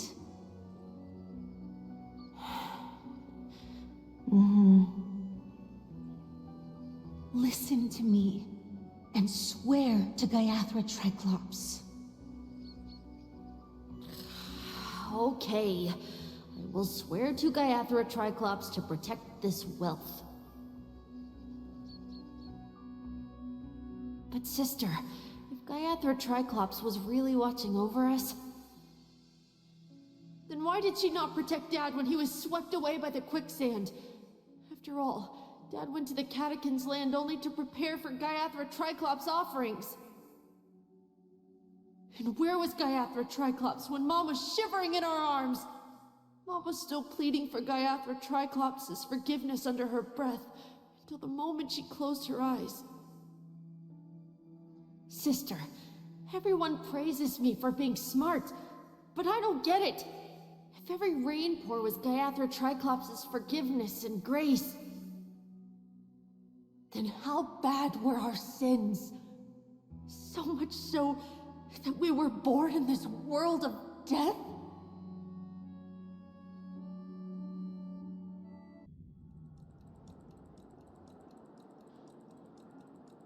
Finally. Excuse me, I can't seem to find any information on this artist in the Iris family archives. The photo you provided also doesn't show any matches. Just as I thought. I'd like to ask, what kind of traces do people leave when they enter a dream? Are you referring to the records when you enter the dream pool? The equipment will monitor physiological indicators such as heart rate, blood oxygen levels, and body temperature in real time. This data will be included in statistics and handed over to the family for the screening of any data anomalies. Immediate action will be taken once any illegal behavior is detected. Please rest assured, your vitals are monitored in case of emergencies, allowing us to wake you if necessary. This is all for the safety of our guests. Can I trouble you to access the records? I apologize. The hotel does not have access. This information is managed by the Bloodhound family. We can only gain access if there's a problem. Looks like nothing can be found here. At least we know who to look for next. We can ask the Bloodhound family for information. Thank you for your assistance, Miss Allie. By the way, is Miss Robin doing fine? We are looking forward to her performance. Fine? What does that mean? Is there something wrong with Miss Robin? The preparations for the Charmony Festival have been proceeding smoothly, so I guess things are pretty good. I believe she will be able to put on a spectacular show for all of you. I'm sure. Sure enough, no one knows about Miss Robin. But that Miss Firefly is truly mysterious. There's no information on her in the hotel system. Even if she's a stowaway, she should have a disguised identity after entering the planet. She's also in the running for the legacy. How is she going to sneak into the dreamscape unnoticed? Is there any other way to enter a dream? Besides the hotel room's dream pool? The Memo Keepers have abilities that are difficult for normal people to comprehend. In the memory zone of Penacony, they thrive effortlessly. A fact proven to us by Black Swan. The hacker girl from the Stellaron Hunters used extraordinary means to unlock the Dreamscape Hotel's seal.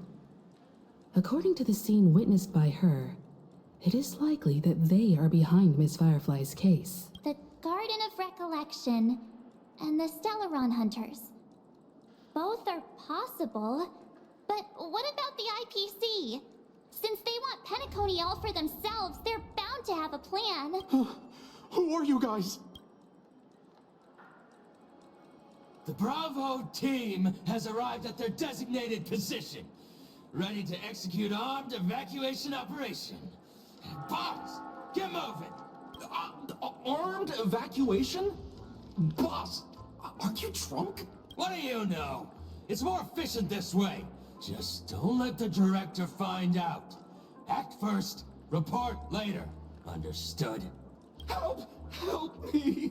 I spent all my year-end bonus on the snowball!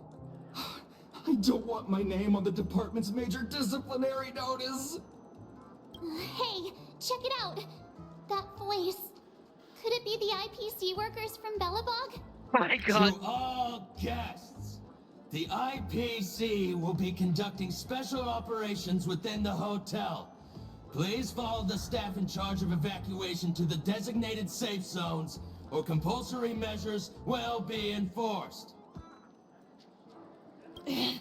I'll request a beating for you lot!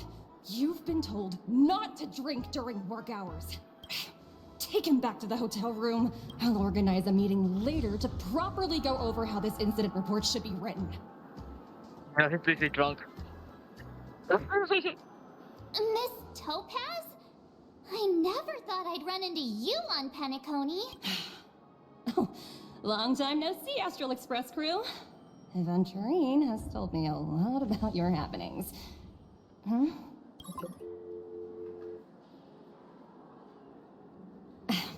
It's fine. Do as they ask, and try to avoid any conflicts with the family. Report to me before taking any action. Yes, all right. As you see, the IPC isn't very popular here on Penacony. Cordiality from the family is a mere facade. The former frontier prison has turned around and cuffed its shackles on the IPC staff now. Only Aventurine, who carries an invitation, is allowed to attend the banquet. An entourage like us, we can only sit around in the reality hotel, unauthorized to even enter dreams. No wonder Aventurine's scrambling to partner up with someone. The IPC can't back him up in the dreamscape. His situation isn't optimistic, I hear. You're all helping to investigate some dirt on the family, are you not? Let me know if you need anything outside the dreamscape. The IPC always treats its partners well. Thank you, Miss Topaz. We're on our way to the Hounds to verify some intel. Perhaps you've had dealings with them? Yep. They're tailing us right now. Why not go and talk to them? It'll take the spotlight off me. Being constantly stared at is really uncomfortable. How does it feel to be in business with Aventurine? I bet you're not used to it. Nope. That's just his style. All or nothing is his mantra. He's always cozying up to his clients while egging them on to undertake some dangerous assignment with him. But everyone has their merits, so I won't comment further. But Aventurine's luck has always been good. He's always closed all his cases without a hitch, and basically never lost a gamble. Which is why, on the issue of retaking Penacony, I'm watching with keen interest.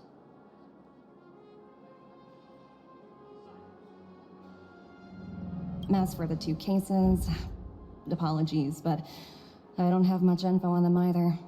All I can do is ask you to keep digging for more details. We're carrying out our captain's orders. What do you want? We made a mistake last time, and we're working hard to rectify it now. We don't have time for anything else. Surveilling the IPC executive Topaz, ensuring that she stays put at the Reverie Hotel during her time on Penacony. We've got the right one this time. So that's it.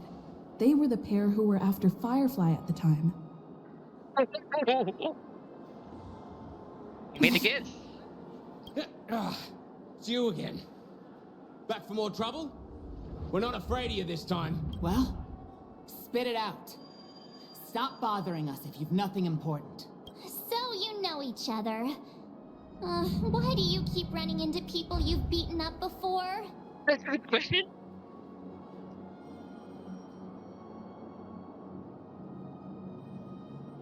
That's right. We're investigating a murder for the family. Can we speak to your captain about the case? Well... Hey! The security officer instructed everyone to shut their traps before he returned from Dream's Edge. What murder? You'd better stop spouting nonsense. Yeah, that's right. We have nothing to report. Please leave. Fearless bloodhound. Looks like they're not going to cooperate. But they did at least tell us that the captain is at Dream's Edge. Why don't we just look for the security officer then? It's probably Gallagher, the one she mentioned, right? Apologies. The Bloodhound family is running an investigation up ahead. No unauthorized personnel allowed. Hold on a minute. I think I've seen you before. The gray-haired one. No. How much trouble have you stirred up exactly on Penacony? Not possible.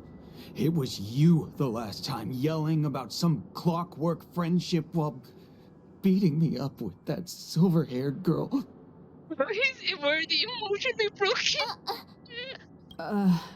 I'm not letting you get by this time. Please leave, or I'll have to get on my knees and beg you. Oh my god, we literally broke him. Huh? What kind of heinous crime have you committed now? Hold on, sir. We have documents authorized by the family that would aid your investigation. If it wouldn't trouble you, could we see this Mr. Gallagher? Who exactly is this Gallagher you keep talking about? There've been a few people mentioning this name. Even the one with the gray hair. He didn't send you all here? It was the security officer who dispatched us. That's all I can divulge. He'll do. He's the one we've been looking for. Sorry, no can do. The boss said that since it's a matter of the family's reputation, no one's allowed through. Everyone, please leave. There's really no need for us to make things difficult for each other, right? I will do it. We're really sorry for troubling you. Let's think of another way. Another way. That's it! Didn't they say something about that? What was it? Clockwork? That got this guy to change his mind. Can you perform it again? That, clocky magic. I can. Guess what I've been waiting for. Sorry, no can do. The boss said that since it's a matter of the family's reputation, everyone, please leave. Good mood. Let's make it sad. I love this so much. You. Sorry, but human lives and the family's reputation are at stake.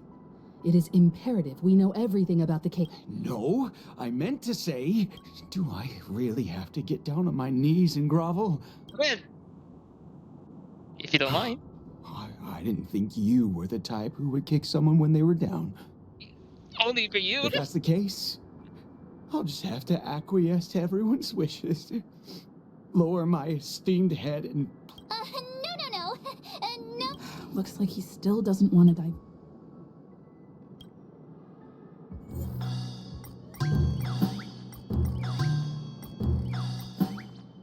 This is one. Let me see what time it... Whoa! Time to clock out! And no one's gonna stop me.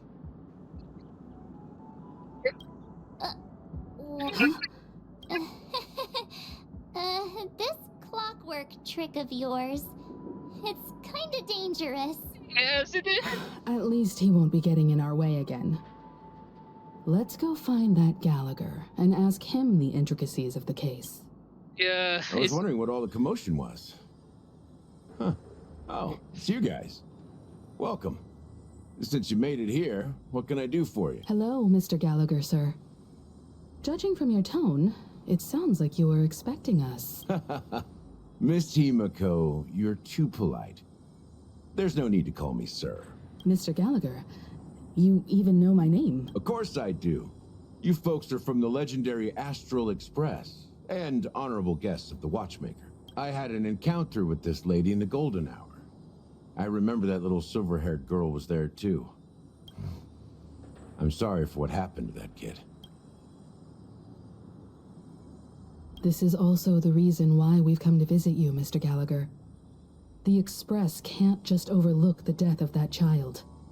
So we've decided to help the family get to the bottom of it, in the hopes of getting justice for her. The Nameless involved with the family. What an unpredictable twist of... Why? What's wrong with the family? It's nothing. On Penacony, everyone loves the family. Yeah, that's not how it works. There's always political rivalry. No matter how much one resists the beautiful dream, when the time comes, they too will find it hard to let go. Who wants to leave a warm nest? Just idiots, little kids, and inebriated fools. Mr. Gallagher seems to be getting at something. You got it wrong. I'm not. You want to discuss the case? Sure. Come with me. This is not a good place to talk. Let's go elsewhere.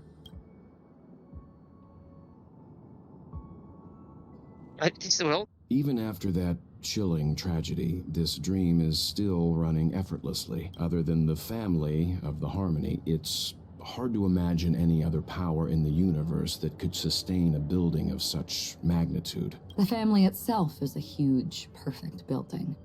Like a living idol. Each member of the family sees themselves as a piece of the divine puzzle, revolving around a singular core and a shared ideal. Under their command, they loyally fulfill their roles, offering themselves while also receiving sustenance in return. Interesting analogy.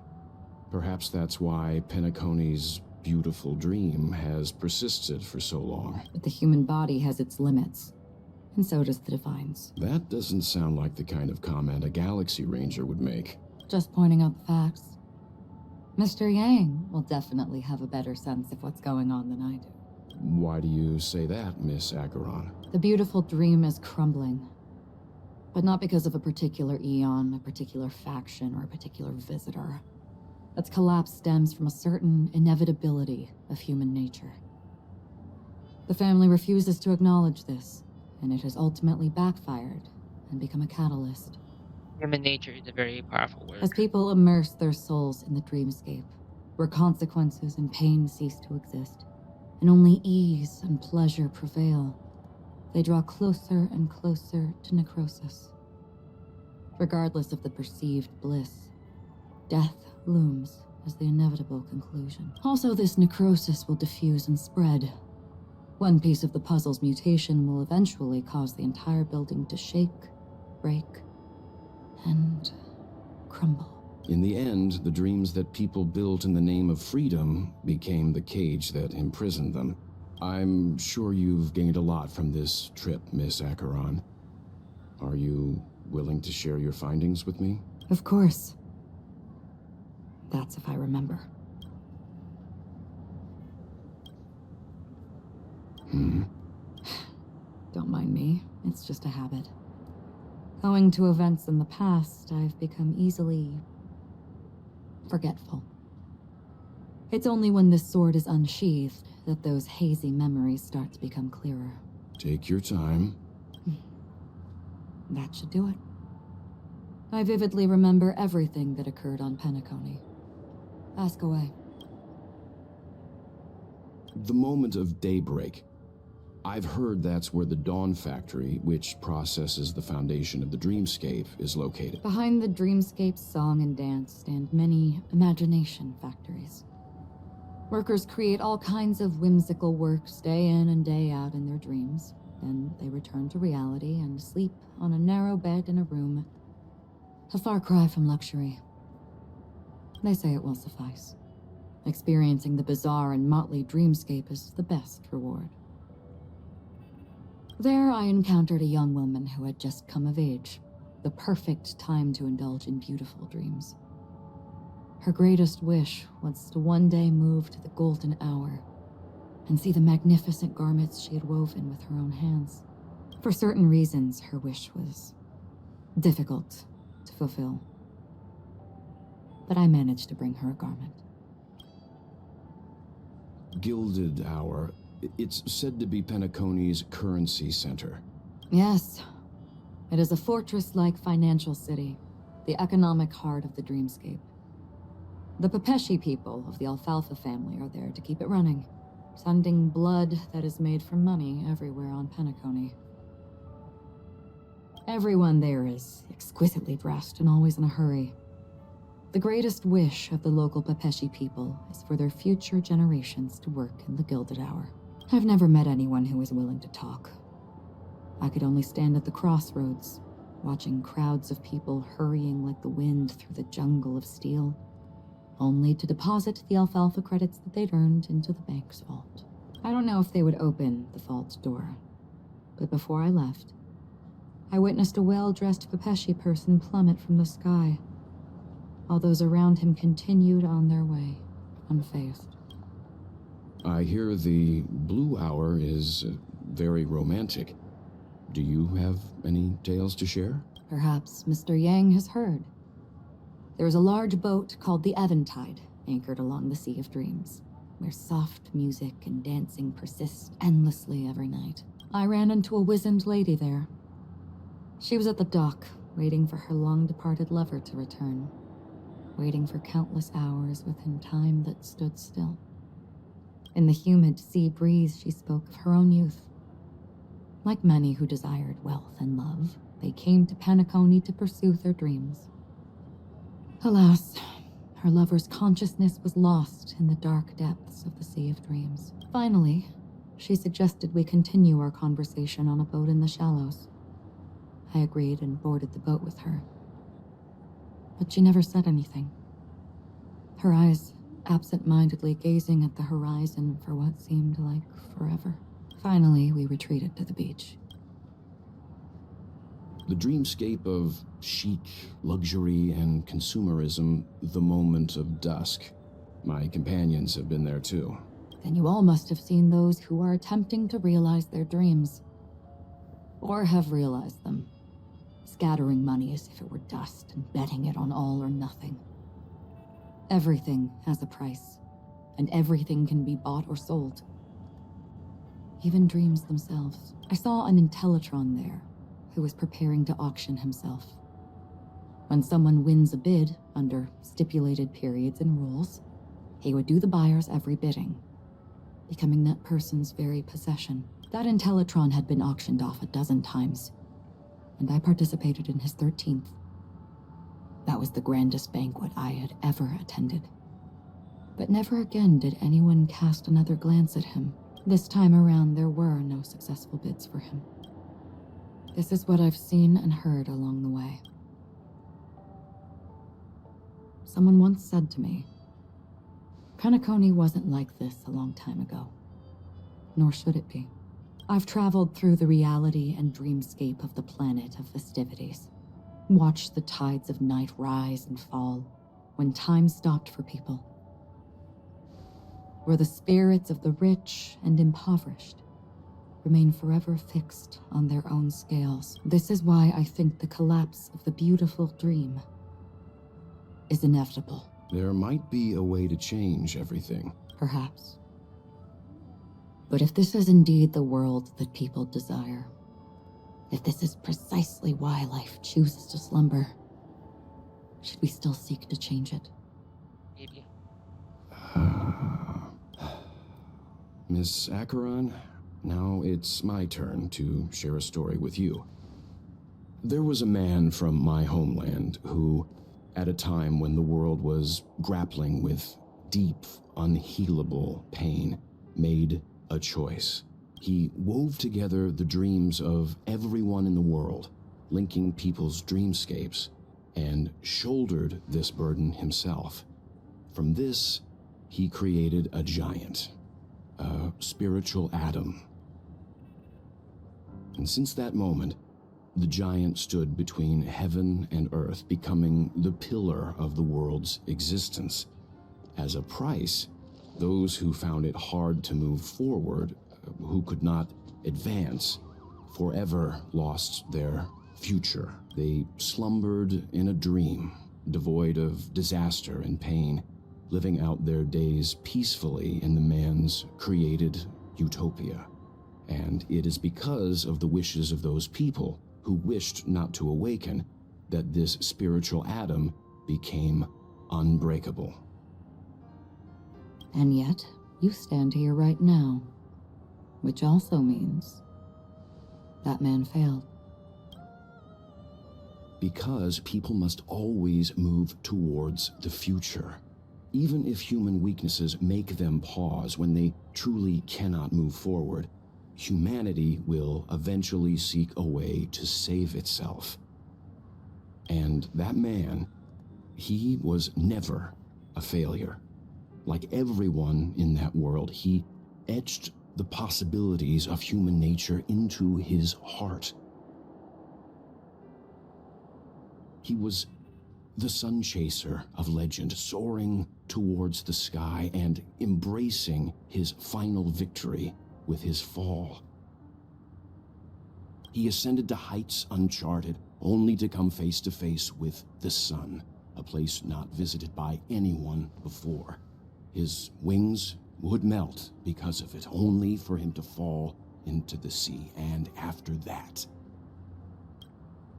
countless others would surpass him, soaring to even greater heights. A fitting metaphor for the Nameless's trailblazing spirit. Thank you, Mr. Yang. I know what you wish to confirm.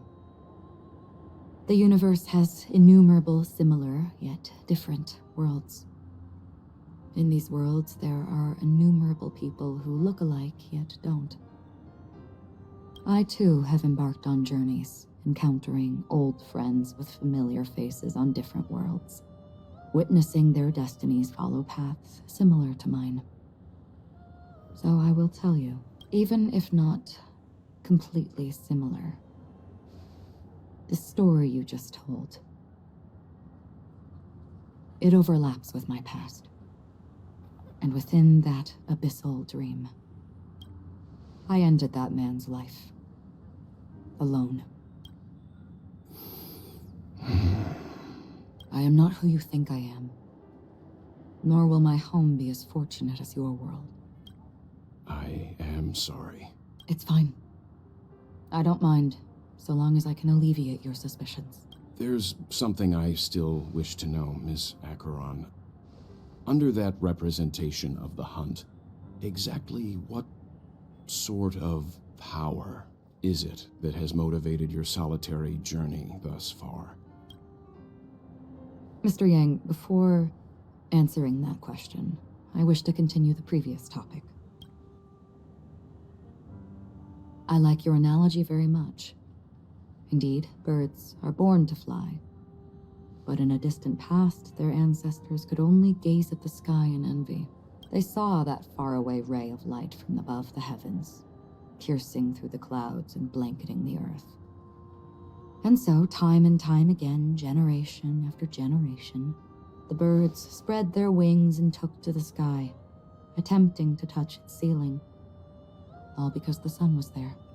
Then, what if the last bird finally soars into the sky, only to realize that the end of the light is not the sun, but darkness? Then why, exactly, do we even walk towards the light?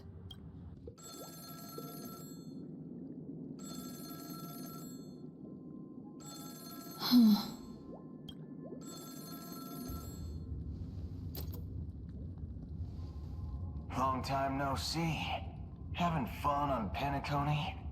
Acheron? This voice, it's not Constance. Could it be her companion? Though I don't know exactly what you are, or what you're up to, my bullets will find you. Until then, you best find a casket store on Penacony, and ask the owner to reserve a good quality casket for you, imposter. Imposter? I see. She gave my whereabouts to someone who's tracking Acheron too. Who are you? Huh? Did I make a mistake? Who the heck are you? I'm the Garden of Recollection's memo keeper. Not bad. This is the kind of tough challenge I like. You that imposter's bodyguard? Never mind. It's fine. I'll leave a round for you. So get that forehead clean and wait for me. I don't know what you're talking about, but you know Acheron, the Galaxy Ranger, yes? I have something to ask you. Are you asking me to write your will? Sure. Go ahead. Not quite.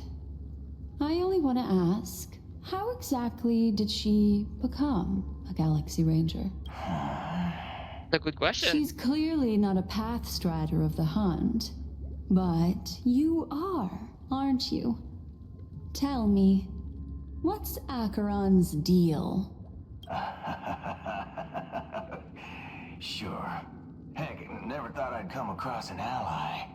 What a stroke of luck. Well. I'll be on Penacony soon. Memo Keeper, go buy a bottle of Asdana's White Oak and warm it up. And I'll raise a glass to you. That lady's passed. Well, nobody knows. But if all you want is a simple answer, sure, you best get a chair and take a seat. That woman, named Acheron, is an emanator who should not exist. You look pale. Or is that also part of your act? Oh, it's not.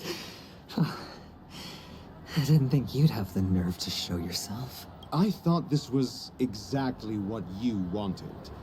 After all, I faithfully fulfilled my duties as you instructed. Just tell me if you can't hold on any longer. So, The genius of the Council of Mundanites wants to be my Undertaker now. My, what an honor. Yes, and I'm pretty sure the people at the Strategic Investment Department would love to be notified of your death in due time. But let's not forget, you won't be seeing them, because I'm the manager of this task. Great. Then tell your people that Aventurine is ready to go in 17 system hours. Oh, you've got a lot of nerve. How exactly do you plan on completing your task while your hands are tied by the Harmony? Well, my conversation with Sunday convinced me that there's a traitor in the family, and that they hold the secrets of Penacony. So, I took the opportunity to set everything in motion. I even managed to recover the gift money. Things haven't gone this smoothly since I walked through the doors of the Reverie. Now I'm only one step away from victory. Let's just wait and see. Sounds like a very elaborate way of saying that you failed. That's all I can say. Have you forgotten, Doctor? You betrayed me. Go. Do what you must. I look forward to the sight of the IPC fleet surrounding Penacony. You've achieved what you desired, haven't you? That's true, but what's your plan? Did you conceal an orbital support beacon in that gift money bag? Well, who knows? Maybe that's why I'm handing out cash even when I'm about to bite the dust. You are indeed a gambler. An insane one at that. Well, maybe I am. Who knows? Fine. Here, take this. Open it when you're on your last legs. You'll thank me. What's this? Medical advice?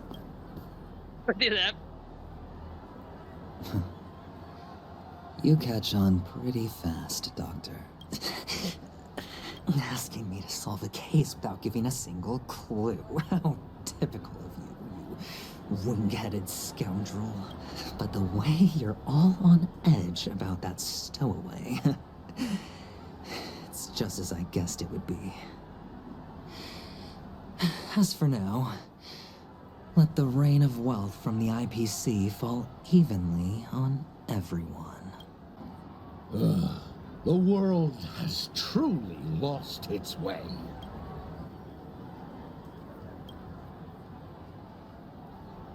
You... wait. I get it now. This is some sort of prank show, right? You must have some cameras set up around here to film yourself doing good deeds, right? You youngsters are always looking for a quick way to get an audience. But you know what? A truly great show never comes easy. Oh, a great show will start soon, old man. But before that, I need to ask you something. Do you know where I can find death in this dream? Ah, I see. Another fearless youngster looking for death, huh? Well, let me give you a piece of advice. Don't think you're the first one who's ever thought of that idea. Death? Not even remotely innovative. I bought it from Dr. Edward. He claimed it was some exclusive fancy schmancy stuff. Oh, but what a disappointment.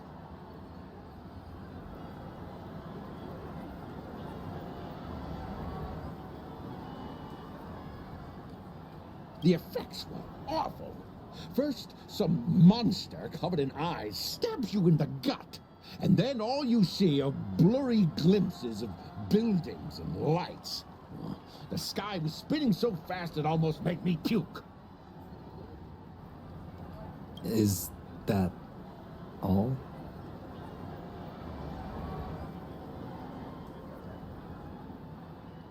Yeah, what else can you expect?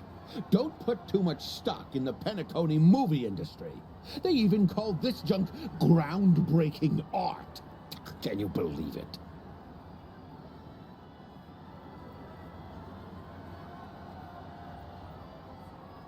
What a joke. Well, I'll leave you be then. I hope you have a wonderful day.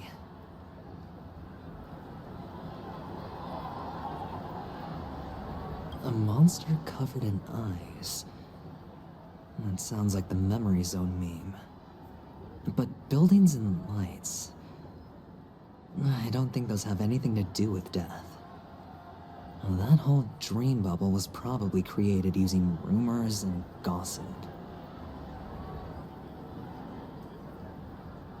Would you be willing to support my performance? And keep the Song of Beauty alive in the cosmos? Wow, how fabulous! But why would you give such a wonderful gift to a random stranger like me? Well, you see, I can't bear to see anyone in this sweet dream suffering from poverty. That's incredibly kind of you. Thank you so much, sir. If you ever get the chance, please, feel free to come by and indulge in my singing. Sure thing. By the way, do you happen to know anything interesting about death? Death? That's a pretty scary topic, and it doesn't really match the mood of this sweet dream. Oh, you see, I'm a tabloid reporter collecting ghost stories in Penacony.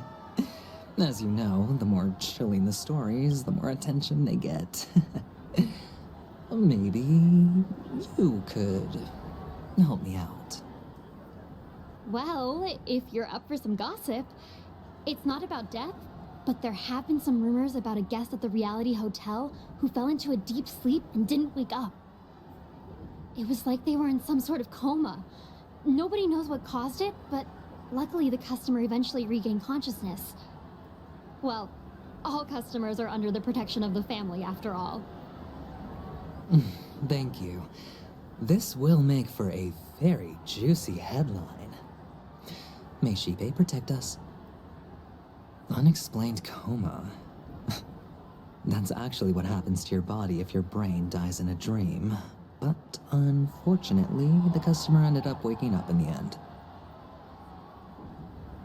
A sip of liquor. A blissful reprieve. To drown 1,000 sorrows. Let worries leave. I know I have what it takes to become a poet. Oh? You're giving these gems to me? Didn't expect to meet such a generous soul in this place. Or are you just pitying me? Well, it really doesn't matter. As long as I have Soul Glad, that's enough. This is just a dream after all. You really shouldn't drink so much Soul Glad, my friend. It's not good for your health. Oh?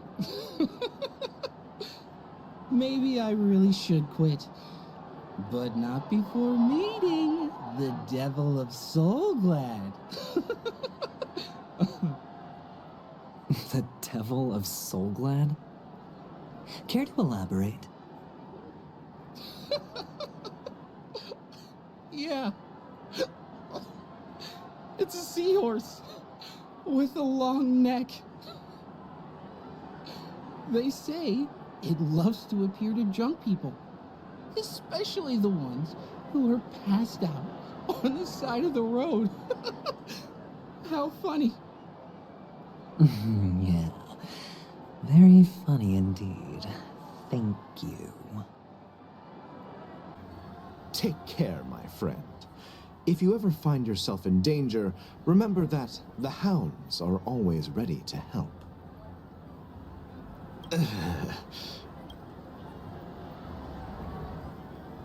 You don't look good, my friend. If you need assistance, I can contact the hotel and have them wake you up forcefully. That won't be necessary. I have some business to attend to. But thank you all the same. All right, then. If you ever need help, don't hesitate to reach out. to us hounds. Well, actually, I do need a favor. As the most outstanding hound in Penacony, have you come across any stowaways recently? Stowaways? How could there be stowaways in Penacony? We've never had anything like that before. All right. Good luck with your work then. What was I even thinking? Family would never share intel with the IPC. You want to talk to me? Sure, but nothing too sensitive, okay? Huh. Wealthy people have fancy ways to enjoy this dream. But to be honest, I've never seen anyone who gives out money to others like you.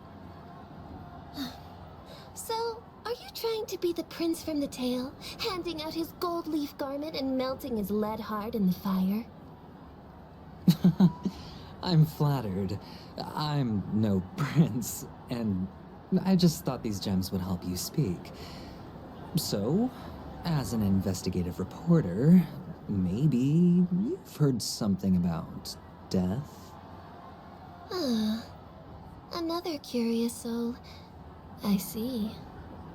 Well, that was actually the topic I was most into when I entered the industry. But my boss shut it down. How did your boss talk you out of it? Well, she simply said, covering baseless urban legends like that would make us look like some third-rate tabloid. I thought about it, and she had a point. Reporting on stuff like blowing out birthday candles and getting spooked by nightmare ghosts isn't exactly professional material. Guess she's got a point. Thank you for sharing. Were you wanting to talk to me? Sorry, I thought you were checking out something behind me. Is this a gift? For me? Are you sure this isn't some kind of mistake? Yes, it's for you. Just take it. Is this for real? Someone is actually giving me a gift. Not for my parents, but for me. Thank you. Thank you so much. No, it's not much. I just want to ask you something. I knew it. What's on your mind? Are you trying to ask about my father or my mother? Neither. I just wanted to know if you've ever heard about death in the dreamscape. Oh, you sound just like my father. Always warning me about danger, even in dreams. He's an Intellitron, so his dream entry methods are different from us organics. Can't count on him to protect me if something does go haywire. Funny, right now I'm still under his protection. How ironic. Hey, stay positive. Gold will always shine one day, right?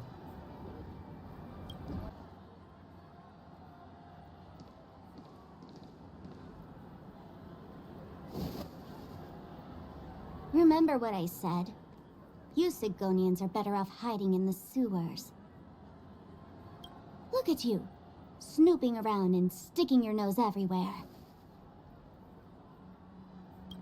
Is the smell of death so enticing, my fine fellow?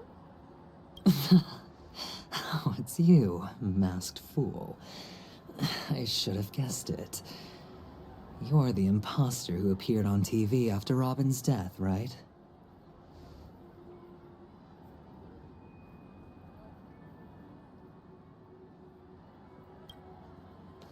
I heard you got caught by the family. I gave you a clear clue. Befriend a mute. Simple and straightforward, you know? And what did you do? You messed it up and ended up as their prisoner. I told you to make friends with a mute, not become one yourself. You really let me down.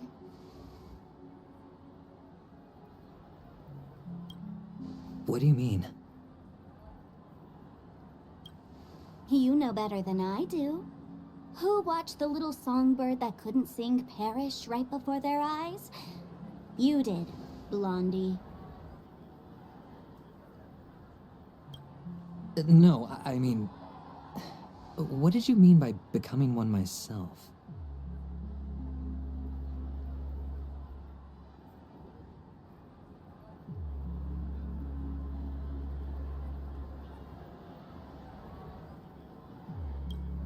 Well, it means you'll soon end up like her, unable to speak ever again.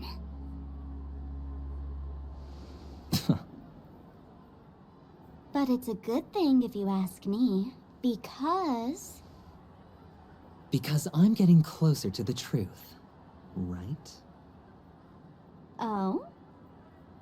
Why else do you think I'm handing out cheap trinkets all over the streets, fool? All part of the act. Fool's bait. The more pathetic I seem, the more likely you'll come sniffing around. So, now that I've drawn you out, will you reward me with an answer for my efforts? Why should I help you? Don't you want to see Penacony descend into... chaos? Well, I can make that happen. I just need an answer to one question. Back then, when you asked me to find a mute, did you really mean Robin?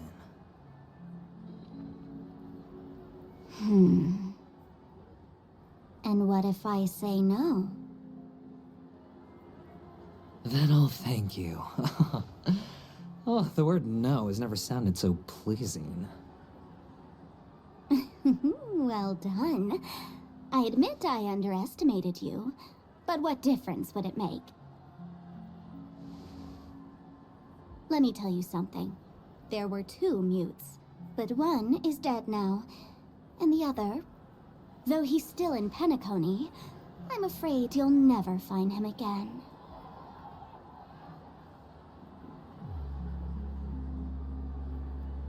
Now I'm completely sure that I was on the right track from the beginning and never strayed, fool. Right now, there are only 2 things missing from my grasp. The meaning behind the truth, and the means to expose it. How impressive. That's quite a fancy way of saying I haven't learned anything so far. Not exactly. I've gathered enough clues to prove its existence, and that's enough for me. As for the answers to my questions, I'll find them within 16 system hours. Oh, really? Only 16 system hours? Well, let me lend you a hand. Here you go. This is my precious, mutually assured destruction button, and I have one just like it. When either of us presses it, the other and the whole of Penacony will go up in smoke. If you're really so desperate for the IPC to take over Penacony, blowing up the chessboard isn't a bad idea. Start from scratch. That's where the IPC excels, right?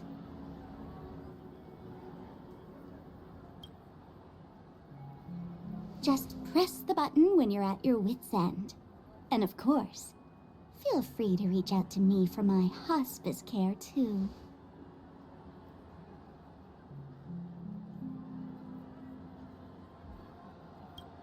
Oh, a deadly button, huh? Well, I guess the family didn't take your threat seriously at all. Otherwise, how on earth did you manage to bring it in here? I have my own ways. That's all you need to know. Well, I'm afraid I'll have to decline your offer. Who knows if your little gadget will actually work. By the way, I have no plans to search for the other mute friend you speak of, but it's good to hear that he's still here in Penacony. I'll handle the rest myself. I'll orchestrate a grand finale for the downfall of the family. And at the climax, the walls will crumble, people will wake up, and those who couldn't speak will find their voices again. When that time comes, go ahead. Press the button. Light up the sky with a magnificent fireworks display for me. You're still talking big. But sure, if that happens, I'll stay true to my word. Just don't let me down now, okay?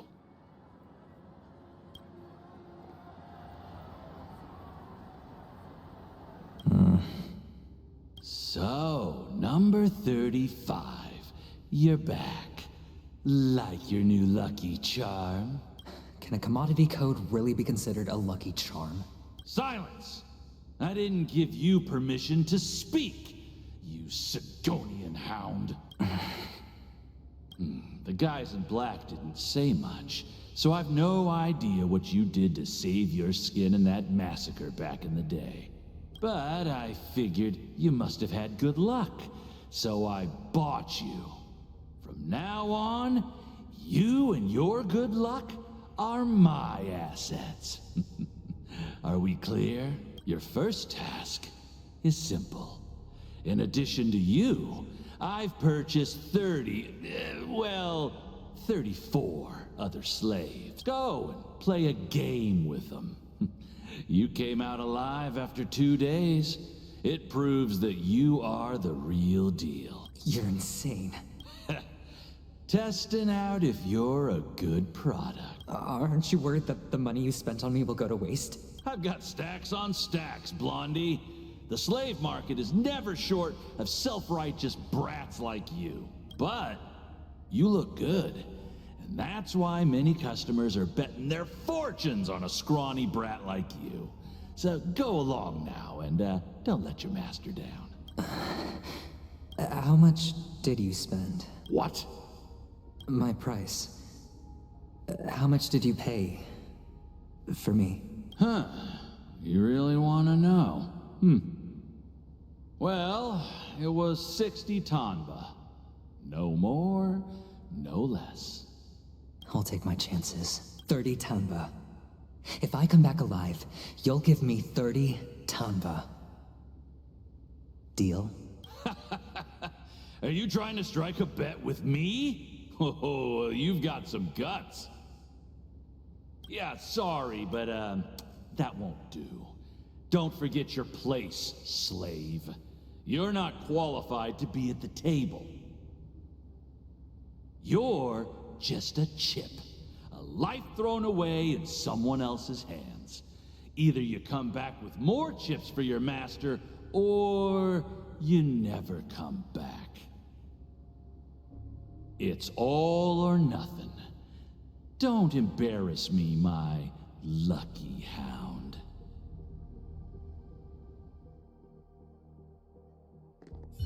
Huh. What brings you here, Gallagher? Some friends from the old days. Do you have a moment to spare, Siobhan? Oh, I have the whole day to spare. Ladies and gentlemen, welcome to Dream Jolt Hostelry. In here? This bar offers a wide variety of drinks, but we draw the line at Soul Glad. Why settle for ordinary when you can experience extraordinary? We're dedicated to serving up nothing but pure joy and laughter. You look hot as well. What would you like to drink? I'll whip it up for you. Oh, look! A lady as cool as Serval! I think she's Who's Serval? Will you, introduce me to her? Oops. She's heard us. Just spare them, my esteemed bartender. I'll take over the bar today. I'm getting up there in age, and I need some practice before I forget the skills that used to put food on my table. Where did you stash the ingredients? They're all under the counter. Since our guests have traveled from afar, shouldn't you whip up some special drinks? That's exactly what I had in mind. Hey, my friends, do me a favor. Go around the bar and bring me any ingredients you fancy.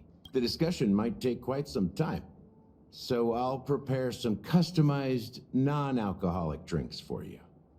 I want that. In the bar? But aren't all the ingredients right there on the counter? Why, we're in a dream, my lovely lady. You can help yourself to anything if you wish for it. Comfort, hunger, confusion, or even boredom. It's all within reach, right at your fingertips. Oh, did you hear that?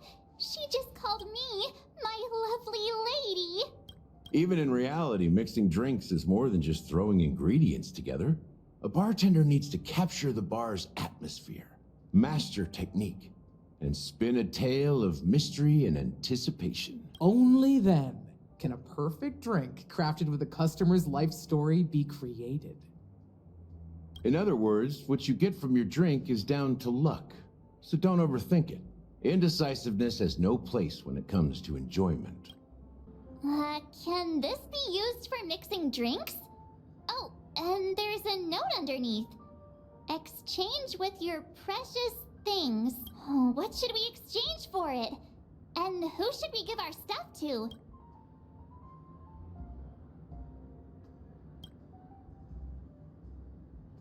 Perfect track. Whoa! The words on the note are changing. Happiness belongs to the noble. Does this mean we can take it? Doing good deeds does pay off. Thank you. Hey, look at all these chips scattered A few days ago, an actor from the Iris family came. Caused a ruckus with Siobhan. Those chips must have gotten scattered during all the chaos. That's a clever metaphor. That being said, opening a bar in this place, filled with monsters, is quite a feat. Siobhan must have a lot of tricks up her sleeve, right? You'll have to ask her yourself to find out. But I have a feeling she won't budge unless you impress her with an incredible drink. It's Soul Glad! But I thought they didn't sell Soul Glad at the bar. Let's give it a shake. Nice, it's still fizzy and has a long shelf life.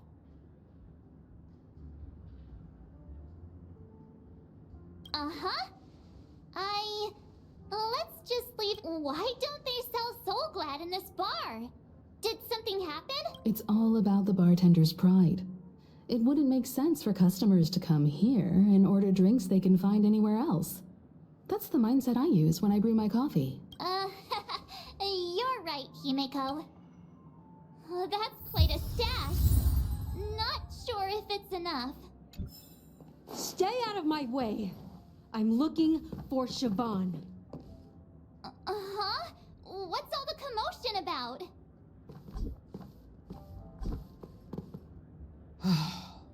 Haven't I made myself clear enough, Miss Amagi? The Dream Jolt hostelry only welcomes guests who want to enjoy a drink to their heart's content. I'm sorry, but I'm not interested in your proposal. But you have the talent. You'll attract a huge audience. You're destined for the Iris stage, not for this rundown shack. Come with me. We'll become the talk of Penacony, a shining light into every corner of the dreamscape. Please, Siobhan, I really need you.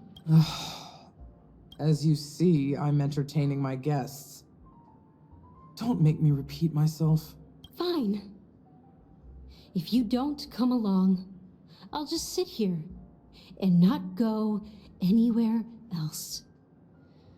Give me a sparkling drink. Sweet. With extra ice. Just one moment. What's her deal? We can't discuss the case with other people hanging around the bar. Hey, can you do that clockwork trick of yours again? Yeah, I'm counting on you. You're one of Siobhan's guests, right? What can I do for you? If you're here to convince me to leave, please stop it. I'll never leave until she accepts my proposal. I just don't get why she won't leave this place. This rundown shack with no customers whatsoever.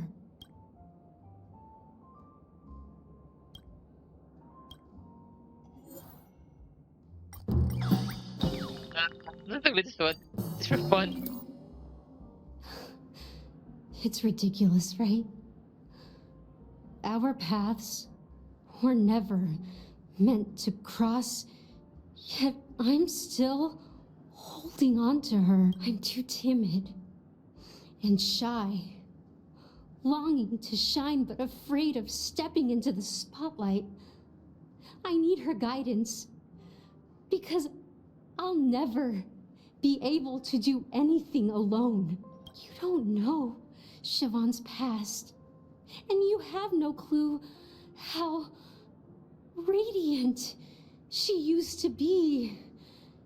Even among the talented Iris family, her skill was unmatched. I know she probably thinks I'm just trying to ride her fame to get ahead. But all I want is for her to reclaim her place. That's sad.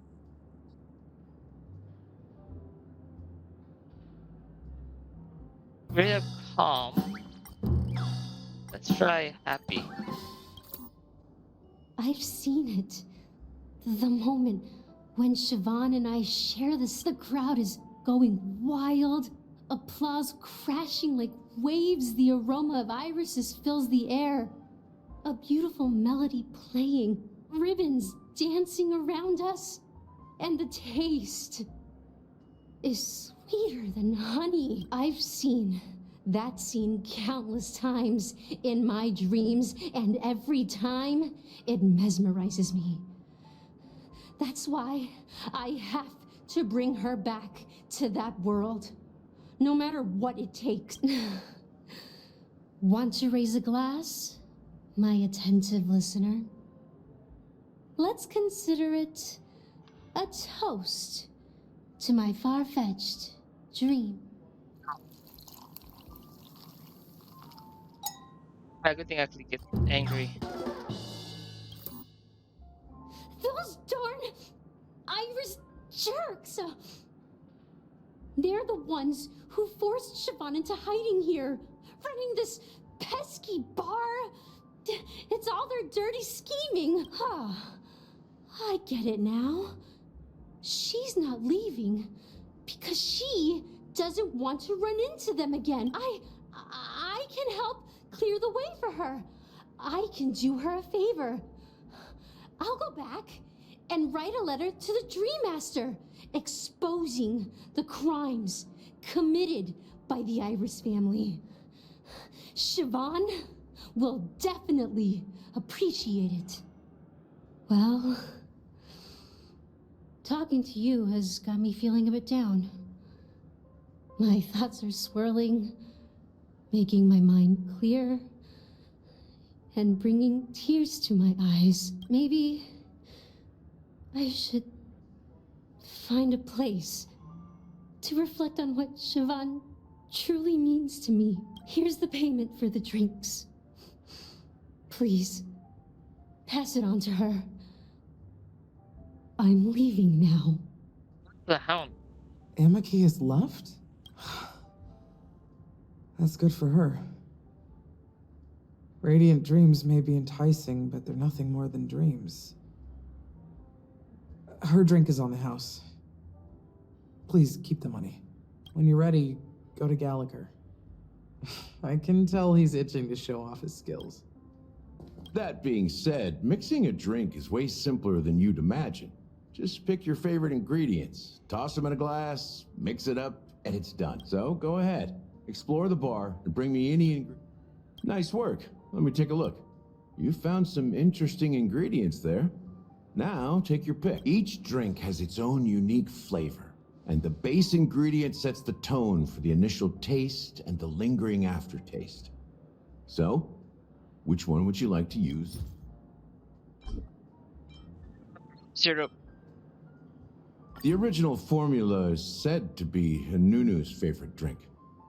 It's sour and bitter, and the bubbles burst in your throat like swallowing rusty chains, evoking thought. Now that you've chosen the base, it's time to pick the adjunct, the ingredient that'll create a marvelous chemical reaction with the base.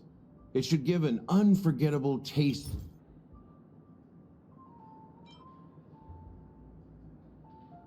Bright future.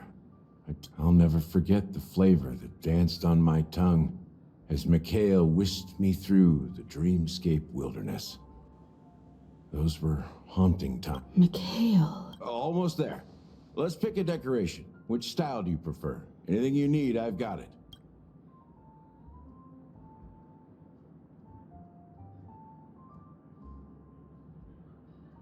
The IPC's favorite. Well, it's done.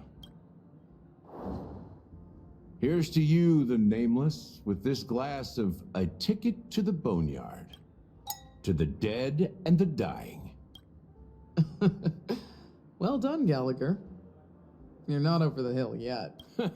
So, are you satisfied? Oh, the flavors. They're way more sophisticated than Soulglad. The richness and layers of these flavors are a masterpiece, especially with the adjuncts. I can taste the spicy and sour notes with a hint of sweetness. I'm not entirely sure what it all means. Maybe Mr. Gallagher can shed some light on it. Well, if you're expecting a profound answer, I'm afraid I'll disappoint you. The imagery it implies is pretty straightforward.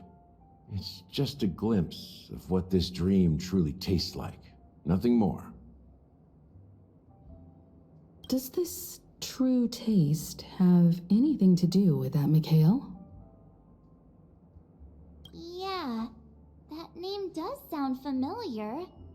When you got knocked out by that masked fool girl, I think I heard someone calling that name. Do you remember?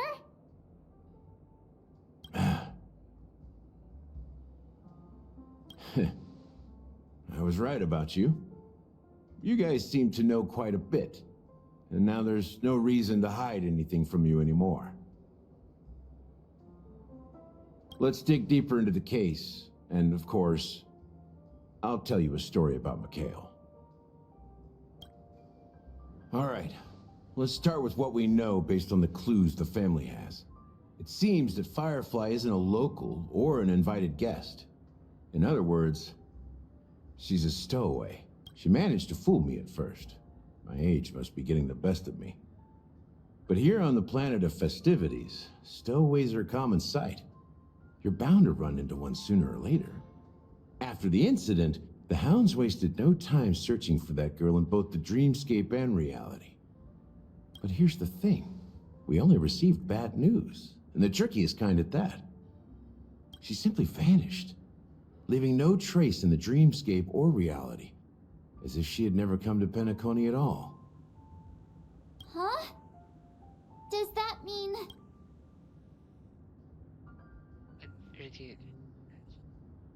Different? Are you suggesting that girl wasn't actually killed? Come on, aren't you a witness in this case? Let me be frank.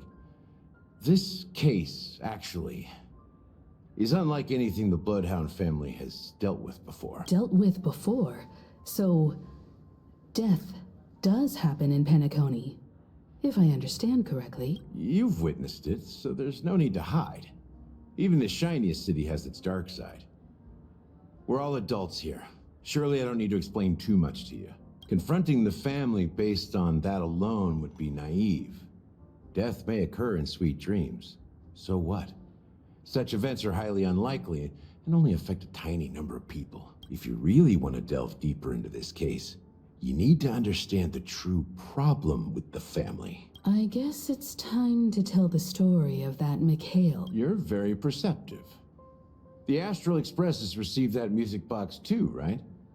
Do you know the secrets it holds? There's a message. Witness the impossible in the realm of dreams. Find the legacy of the Watchmaker, father of Penacony, and thus the answer to the question, why does life slumber? That's the exact wording. Hey, why are you laughing? Wait, did you write it? It's quite poetic. No, but I'm the officer in charge of this case, so how could I not know? I'm sure you must have noticed that this message didn't come from the family. You might have even guessed that the relationship between the family and the Watchmaker isn't as close as it seems. That's just our speculation.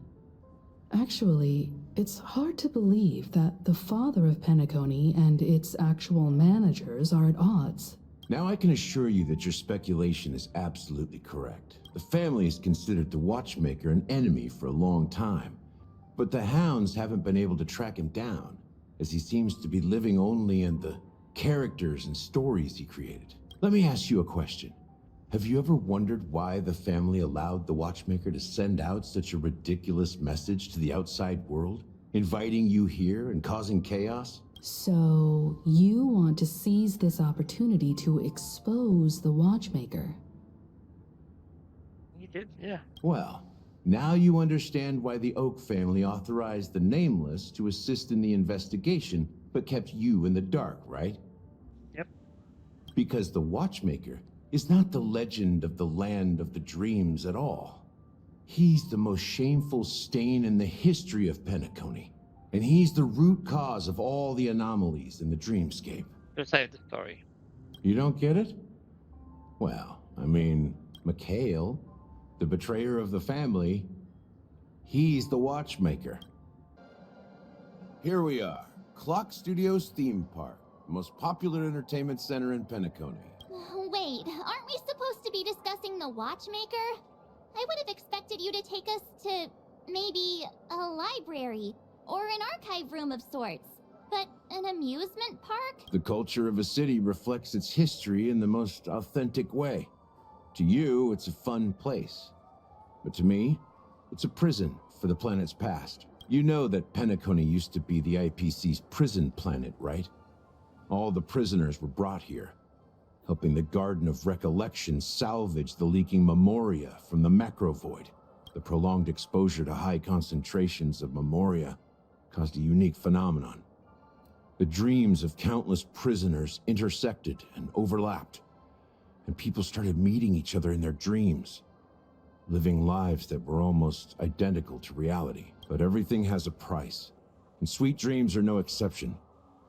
In the end, the dream world was unable to alleviate the suffering of prisoners in reality. One of the prisoners broke free from the IPC's shackles and fought for freedom. He is Hanu, the great leader of Dreamville, the great peacemaker, and the faithful companion of the underdogs. History is always written by the winners. However, it's undeniable that Clocky is an animation that draws from Penacony's actual history. These characters not only exist in Dreamville, but also in the distant past. Once you realize this, you'll understand why we're here. So many of them. I've never seen anything like this, even when they're tracking down suspects. Well, it's a masterpiece from the family, after all.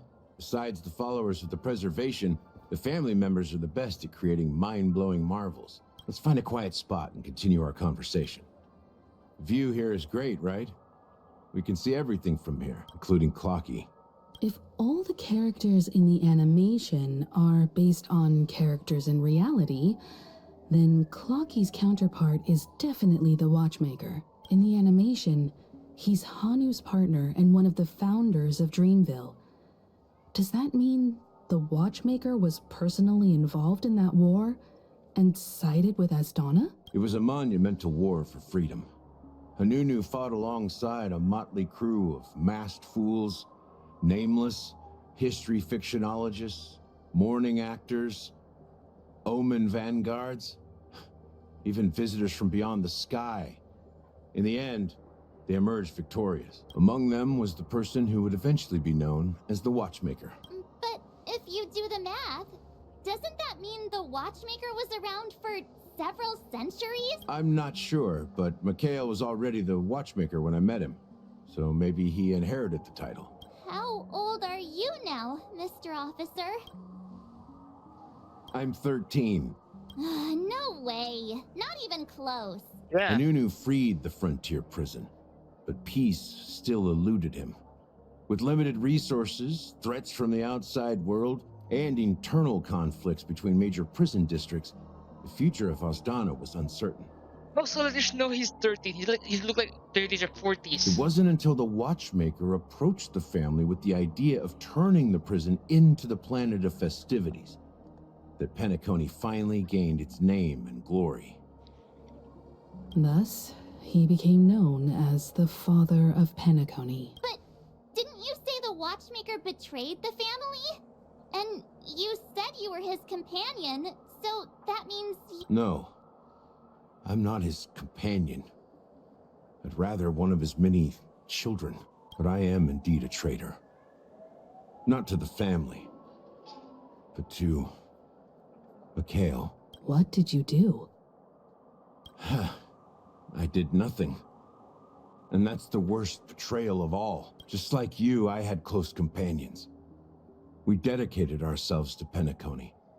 But the Oak family, they set us up. Mikhail was too old to protect his children anymore. So we left the family to find our own path. We were branded traitors of the Harmony, even though the true traitors were someone else. While they continue to praise the Watchmaker's name in the world, behind closed doors, they condemn him on a pillar of shame. Nevertheless, we wanted to clear his name. We intended to find the real traitor, the one responsible for all this, and restore harmony to Penacony, but we failed. Too much time had passed, and the land of the dreams had become deeply corrupted. After countless fruitless pursuits, I gave up. Like a lost dog, the family accepted me and made me an officer, supposedly as a form of forgiveness. But it was actually a punishment. Since then, I've been completely cut off from my partners and my past. As for Mikhail, I heard he died in obscurity, in a place where no one could find him. That's when I realized that the Penacony I once knew would never return. We're truly sorry for what happened. But this is not the end of the story, right? Apparently, someone has inherited the title of the Watchmaker and has been secretly working against the family all this time. Well, that's one way to look at it. However, only one member has truly inherited the Watchmaker's. Unfortunately, after all these years, I have no idea who that person is, or if they're even real. Or just Mikhail's lost soul haunting the dreams. So, do you understand why I'm spilling all this info? Because I believe the girl's death must be connected to the Watchmaker's legacy. And at the end of all these mysteries, we will find the answers we are seeking. If it really is Mikhail's ghost, I want to meet him. If only for the last time. For those who despise me could form a line from here all the way to the entrance of the hotel. But those willing to look me in the eye and hear me out? Let's just say, there won't be many. I've told you all I know is a sign of gratitude. Thank you for listening to this old dog. Bark and all. Something just happened at the theme park. Now if you'll excuse me, good luck to all of you. How ironic. What's so different between the stowaways rejected by Penacony today and the dream seekers once hailed as pioneers several amber eras ago? Gallagher does have a troubled past, it seems. While Firefly's whereabouts remain a mystery, his stories shed light on our suspicions about the true identity of the Watchmaker, his connection to the family, and the power struggles hidden behind sweet dreams and death. Exactly. Gallagher suggests that the real traitor is someone else, probably within the Oak family. That lines up with what we've gathered so far. Firefly got involved in this mess because of the legacy, and now we're sure that Aventurine's accusations against Acheron are baseless. You're really into Clocky, huh? He's just a fictional character, not a real person. Speaking of which, that Clocky who only reveals himself to you is quite intriguing. It's a shame we've never met him since then. True. Now that we've confirmed a lot of our suspicions, let's take a moment to think about the clues we have. Send a message to Welt and see how things are going on his end.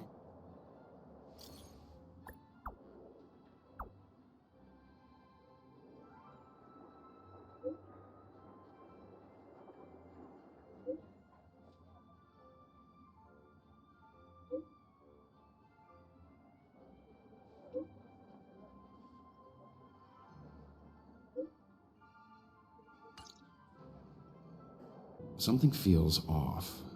A grand mansion like this and not a butler or servant in sight. Could it be due to the disruption caused by the emergency? Well, this door is open. Looks like we'll have to investigate ourselves. Let's proceed with caution. Just one moment.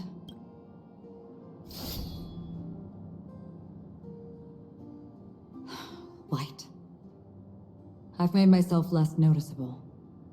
The crew can explain their presence as authorized by the family, but I can't come up with any excuses for being here. I see. The model in the sand pit. It's the golden hour, isn't it? Maybe the heads of the family used that model for discussing important matters. The footprints here are different from the rest. There are 2 sets of them. Can you identify the people who left these footprints? Well, there's a unique pattern here. Flamboyant, even. And judging by the size, I'd say these were men's shoes. If I'm right, it could be the IPC ambassador, Aventurine. Aventurine. What about the other set? It looks like they were walking side by side as opposed to one behind the other, so the second individual is likely equal in status to Aventurine. The IPC is eager to reclaim Penacony, so their presence here is not unexpected. While there aren't any people in this mansion, they've set up quite a few mimetic guards to patrol this place. Look, it dropped something. A note. Looks like instructions from the butler for the other servants. Seems like the mansion's entire workforce were assigned other tasks before Robin's death. It must have been a big project to require that much manpower. The Charmony Festival, perhaps. But no matter what their main priorities are, there should always be someone left at the mansion, right? So you're saying someone deliberately cleared the place out? Yeah, but I don't know why.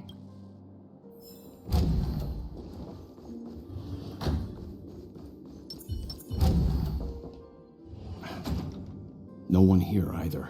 Since no one's around to entertain us, let's make ourselves at home. Stay close to me so that my white can cover you too.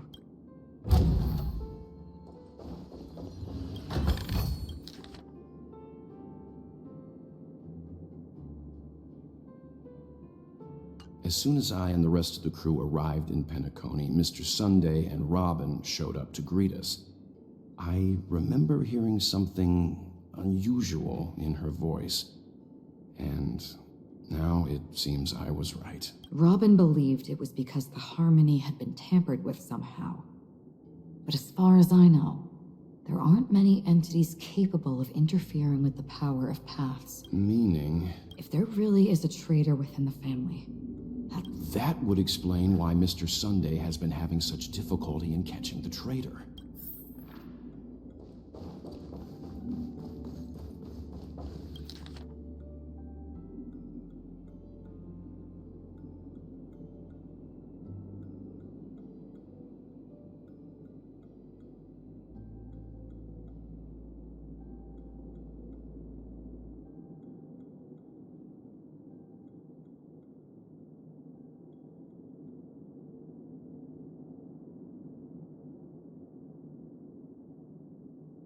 the information about Robin, Firefly, and the other victims, I don't see any commonalities among them. Looks like the rumors were right. Death does seem to be targeting random victims. And based on Sunday's notes, he's no stranger to death. He's just surprised that it has resurfaced. This light cone is securely guarded. It must hold some important memories. According to Robin's interview, despite having performed on so many grand stages, her favorite performance was a pretend show she put on with her brother when they were just kids. I wonder how their relationship is now. Growing up brings gains, but also losses. Yeah, time has a way of smoothing things out. The beautiful dreams of youth will eventually fade away.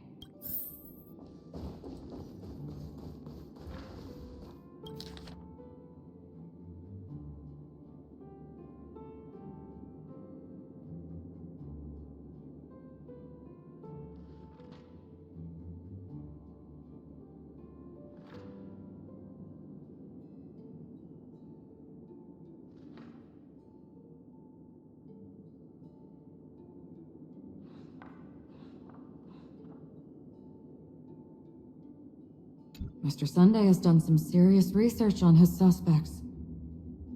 This traitor must have been causing trouble for the family for a long time. They all seem to be insiders, but I haven't met any of them. Huh? Wait, these characteristics. What is it? No, nothing.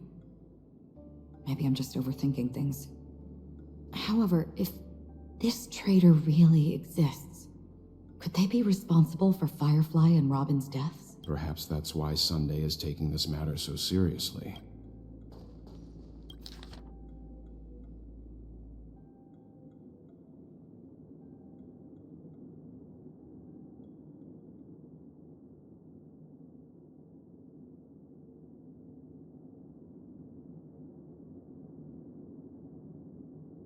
It seems neither the Dream Master of Penacony nor this old Odie is happy with Sunday's recent performance. They don't seem to care much about death. Instead, they're more concerned about the Charmony Festival and the Watchmaker. Maybe the other family heads don't think death is a big deal. One thing's for sure. There's a lot of internal conflict within the family, and everybody has their own agenda. That's all for now. Nothing more noteworthy. Before coming here, I had all sorts of scenarios in my head about dealing with the family. I did not expect an empty mansion. Yeah, no, I did expect that. Someone's approaching. I don't think trespassing on forbidden areas is the way to be a guest, Mr. Yang. And Acheron? The Galaxy Ranger? Our apologies, Mr. Sunday. Nobody came to greet us, so we entered without permission.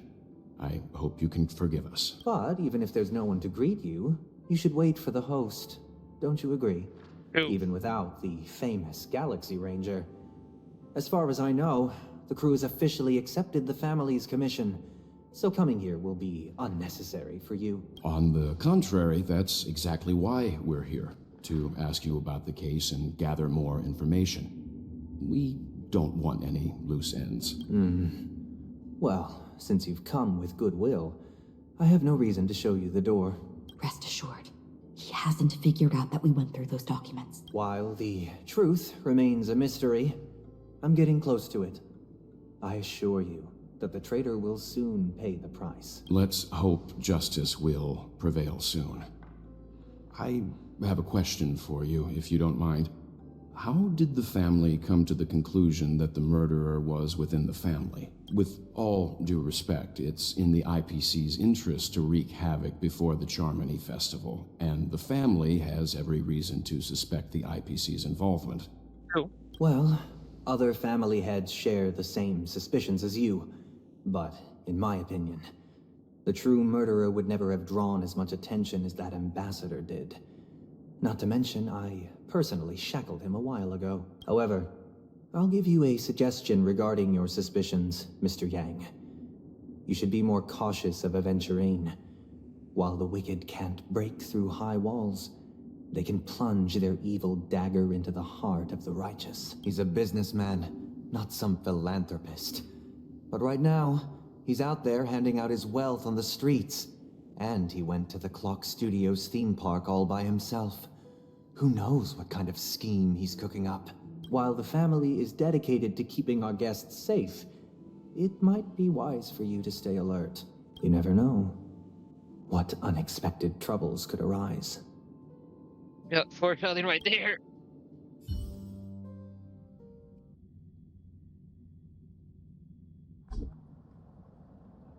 According to a Pierpoint hotline tip, there was a major breakthrough in the shocking Ejhazio Aventurine case. The suspect has been arrested. This fraud case has been linked to many departments within the Interastral Peace Corporation and the Intelligentsia Guild, causing a large drain in manpower and resources, resulting in the IPC taking a massive loss. The case's main suspect originates from Sigonia 4 and is one of the survivors of the second Kataka-Abjin extinction event, who does not carry an interstellar refugee travel permit. As per Strategic Investment Department Head Diamond's sentiments, the IPC has appropriately relocated the suspect in the spirit of the Charter and will continue to conduct further investigations as to the motive of the suspect.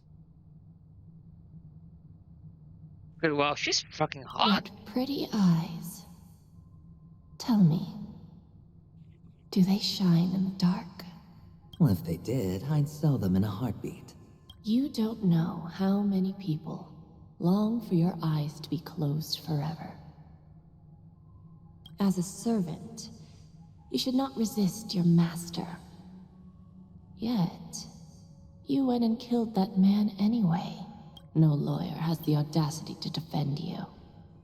Perhaps you ought to represent yourself. Not difficult, but definitely pointless. You're pretty confident on your eloquence. Did you also think that when you lied to the Intelligentsia Guild? Ask and you shall receive. You wanted the perfect construction material. All I did was offer a possibility. It was just a small wager.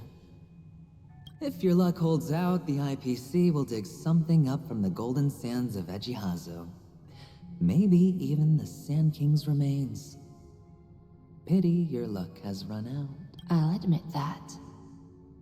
What I'm more curious about, though, is why such a grand scheme failed to benefit anyone in the end, including the perpetrator himself. Madam, I already have what I want. To be brought before you for the next high-stakes gamble. Then let's talk about the second gamble. Tell me, what are you prepared to wager this time? My life.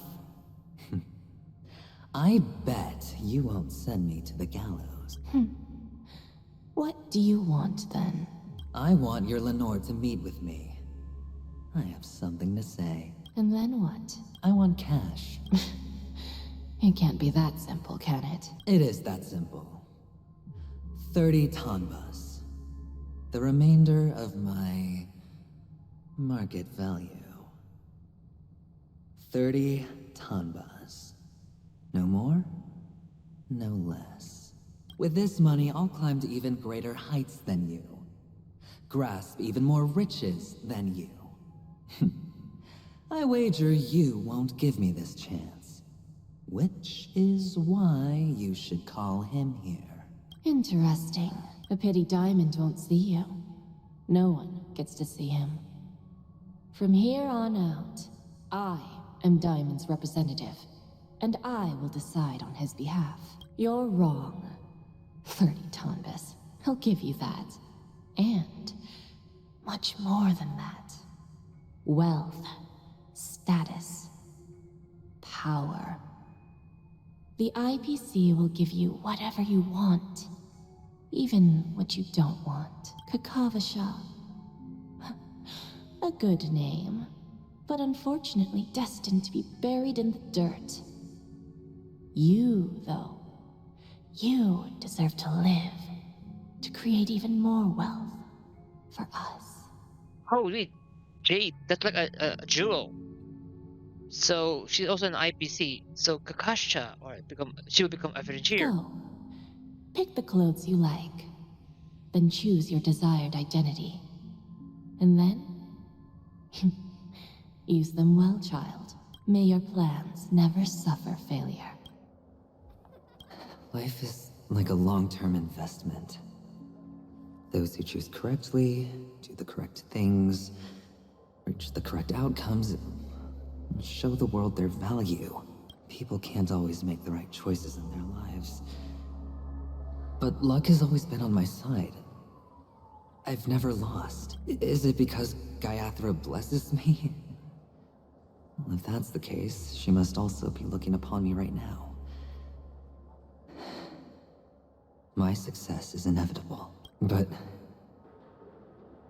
what then? Even if I overcome this difficult trial, what would come next? What awaits me after this glorious gamble? An even more glorious one? Will I return triumphant with unending riches after countless successes, or will I encounter failure, never to return? I'm pretty sure you already have some ideas, lowly gambler. Mindset? What? What? Am I dreaming, or... Good question. Perhaps both. Forgotten me already? When you were strapped to that electric chair by a mannequin warlords, who was it that gave you the idea? The chair? Fine. I may be crazy, but I'm not stupid. Get out of my head, newborn of the Harmony. The Harmony? Oh, don't play the fool. It's not the first time we've met. No need to be so polite. I'm you, and perhaps even more aware of yourself than you. Of what exactly you want. You're dying. And you still want to drag a bunch of unfortunate fools with you through death's door. That's why you're here, isn't it? Happened before. If Jade is a playable character, I'll pull her. A grand unveiling. You really think you can pull it off? Why not? Well, you may have fooled everyone, but you can't fool yourself. It's true. I can show you. Before you're entirely gone, I'll be with you for the last stretch of your road. Let's have a heart-to-heart while we walk. What exactly are you? Your subconscious. Most people in this world spend their entire lives just to reach one outcome. And I am that outcome. Kakavasha, I am your future. I thought minors weren't allowed in Golden Hour. Hey kid, you okay? Are you lost? Oh, that's him. What's wrong, mister? You don't look well. That's his past self.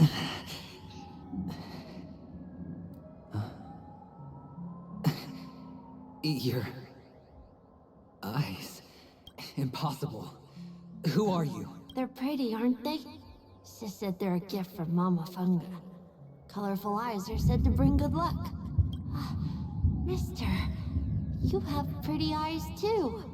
Beautiful. Are you alone? Where are your parents? They're in that amusement park. Papa and Mama went in first. I'm just about to go look for them. I have to go. Goodbye, mister. Hope you have a good time, too. Only on Paniconi, am I right? What are you still doing here? Well, you've known all along. The family truly showed leniency to everyone who came seeking help. Why would there be a need for such high walls and deep moats? However, people don't see it like that. Especially since the flavor of the dream syrup is so alluring. You will receive no charity on Paniconi. And relying on your own strength alone to topple high walls. Which is why, once you step into the hotel, you remove your high hat and beg everyone you come across for help. Like a hyena scavenging for scraps in the desert. Because you know that opportunities are fleeting. Well, when you put it like that, even Ratio's a teeny peacock analogy sounds pleasant. Well, you know how rare it is for me to give you the straight dope. So listen while you can. It's good timing that you mentioned the doctor. I'm especially fond of what you and he have in common. The conspiracies, calculations. Especially the part about the finale, a magnificent act of betrayal. Oh, when everyone thinks this way, who would even suspect that it was another trap you've meticulously devised? Go on. Tell me I'm right. You know who you really are, Mr. Cavalier Gambler. Uptight, overcautious, massive inferiority complex. You've won so much, and you're still so afraid of losing. They only see your big bets, your bravado, the full house, the straight flush. They don't know the other hand is below the table, clutching your chips for dear life. It's a heck of an act. No wonder the tavern sent you an invite. You're a natural kid. You don't stop at fooling the audience, you fool yourself too. Wait, the tavern even invited him? Well, the best way to prevent others from seeing your true colors is first being able to fool yourself. Of course. I know you all too well. But it's strange. Why did you decline that invitation? You had the chance to embrace elation. Was that not what you most wanted? But you chose the IPC instead. For the preservation? I doubt it. Do you even have anything in common with the preservation? Oh, I thought you knew. Didn't you say you had me pegged? We're done. Either stop talking or disappear from my sight. That's fine. But who exactly is about to disappear here? Hide and seek. What sweet childhood memory. When Mama said goodbye that day, how many catechins were like jackals hot on your heels? I know you won't forget that sound anytime soon. Those shrill cackles. You had to hide right under the noses of those savages. You and Big Sis, playing dead, drifting in all that bloody water. Completely ruined that shirt. Shame. Wasn't that the last one Dad left behind? It wasn't ruined. I've always kept it. Come on. It's a rag. It's not like you can ever wear it. Now you don't have to hide. You probably won't even deign to get your pretty outfit wet in the rain. And your social capital has changed after all. I've never changed. On the contrary, now you're the one who does the hunting. The last round of hide and seek, and you get to be it. You should enjoy it. Is this... Yeah. Tangier. A topaz? What is this doing here? What? Does your cornerstone wrench out of your heart, son? I was merely curious at why it was here. Maybe that winged guy put it here. To taunt you. Just to make you realize that your painstakingly arranged magic show is nothing but a death rattle. The cornerstone's hue is the same as the radiance of Clipot's body. I've got to give it to you. I've heard a lot of baloney, but that lie deserves a prize for sheer nerve. If he were just a little bit smarter, the jig would have been up right there. This is just bait. Of course. That's why Ratio's betrayal was one of the keys to your plan. I have to say, that doctor's acting was superb. Or maybe he wasn't acting at all. All the better for you. Sunday didn't become head of the Oak family by acting sloppy. He's obsessed with control. You have to give him enough detail to satisfy his meticulous nature, but not so much that he gets suspicious. Which is why you had Ratio seek him out and leak the plan on purpose. To prevent the other party from suspecting anything. The intel you gave to Ratio was all true. We spoke the same to Sunday. Finally, Sunday took the bait, found the other cornerstone, and before you know it, Everyone's distracted enough for you to steal the third stone right out from under them. What? Why don't you stop rummaging through my mind? Your mind. It's our mind. You're me, and I'm you. We're the same. The best way to prevent others from seeing your true colors is to first be able to fool yourself. Really? You can't even fool yourself. You just got lucky this time. This is the other cornerstone in Sunday's hands. Rather beautiful green. Just like you. Smooth. Cunning. Tell me, what's its name? Why are you even asking me? Must I do all the work? Aventurine is the stone of luck and trickery. That's what she said when you received the stone, wasn't it? This type of stone isn't rare, but its hue is very similar to a certain gem. In fact, it's often used as a substitute. And that more precious gem is... Jade. Even Sunday can't tell the difference. Oh, looks like Jade can be substituted for Aventurine, too. Sauce for the goose. Aventurine, Topaz, Jade. 3 elites, 3 cornerstones who, for a measly penny, offered their everything. Oh, you're even more united than the family. As I've said before, 3 chips are sufficient. All or nothing. But will it be the former or the latter? We'll find out soon. So, where's the real Aventurine stone? Take it out. Let's have a look. Suddenly you don't know where it is? I just want to hear you say it. After all, it really does resemble its owner. As you wish, then. They never went anywhere. They're right where they belong. Piled up with these cheap baubles. You smashed the Aventurine stone before you left? Oh, just look at it. Shattered. Just like your life. Poor thing. A humble pebble coated in the most lustrous sheen. I take it back. This thing is far more precious than your life. You're absolutely clear about the consequences of doing this.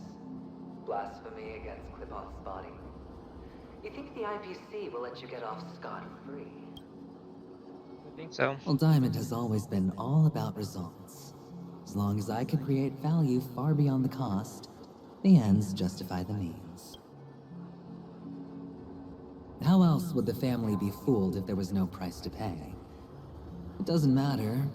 Even smashed to smithereens, the preservation's cornerstone can still be used. Its effect may be greatly diminished, but it's enough for me. Now I'm really curious. Why does every step you take involve reckless risks, and the choices you prepare for yourself always come with a strong impulse for self-destruction? Do you truly believe that the greater the risk, the greater the rewards? I wouldn't have guessed you'd be so loyal to the IPC. There is so much you don't see. Which is also why you'll never see how I'll win it all. That is, if you can do what it takes. We'll just have to wait and see then. Hello. We meet again, Mr. Pretty Eyes. Yes. We meet again. Did you find your mother and father? Of course. Big Sis is there too. The 4 of us were just playing hide and seek. I'm so happy. On our way here, Papa even brought me to see a blimp. I think you mean film. Yes, that's it. Putting many drawings together and turning them into a moving wall painting. They put me, Papa, Mama, and Big Sis together, turning us into one big family. You should give it a try too, mister. You look sad. The amusement park will cheer you up. Sure.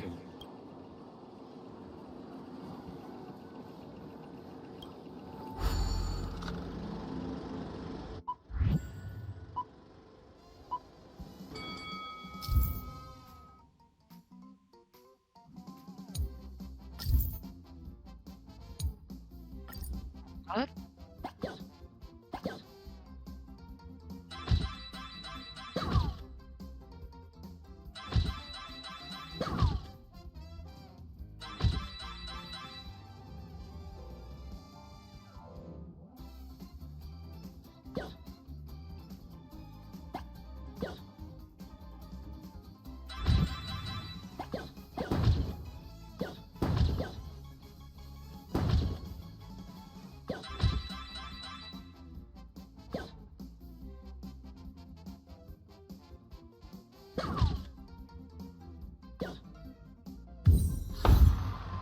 Safety car?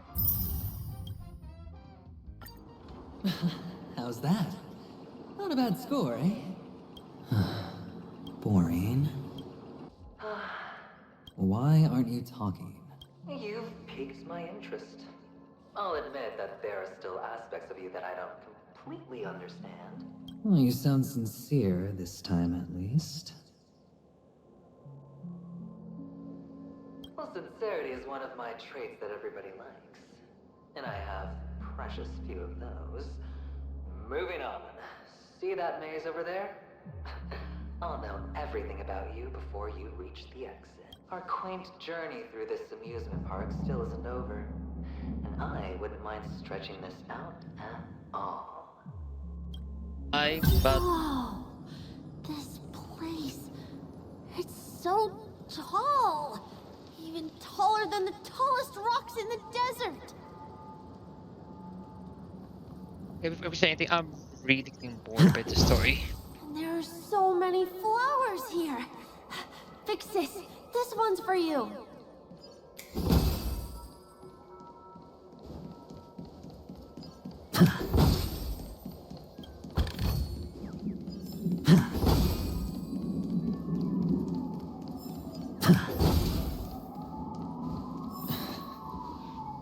A dead end?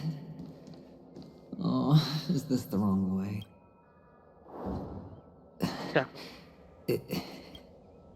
Oh, what's on your mind? It's got nothing to do with you. Do you need a hint? These are manacles on you. That man gave you your first job, and you made your first pot of gold. I remember it all too well. You wrapped that iron chain around your fist, for that is the only tool you could find. Then, in that maze... Shut up. Oh, you don't wish to face your past? Unwilling to admit that your life is worth only 60 tonbas? Well, from what I see, you refuse to confront it, because it only proves your weakness.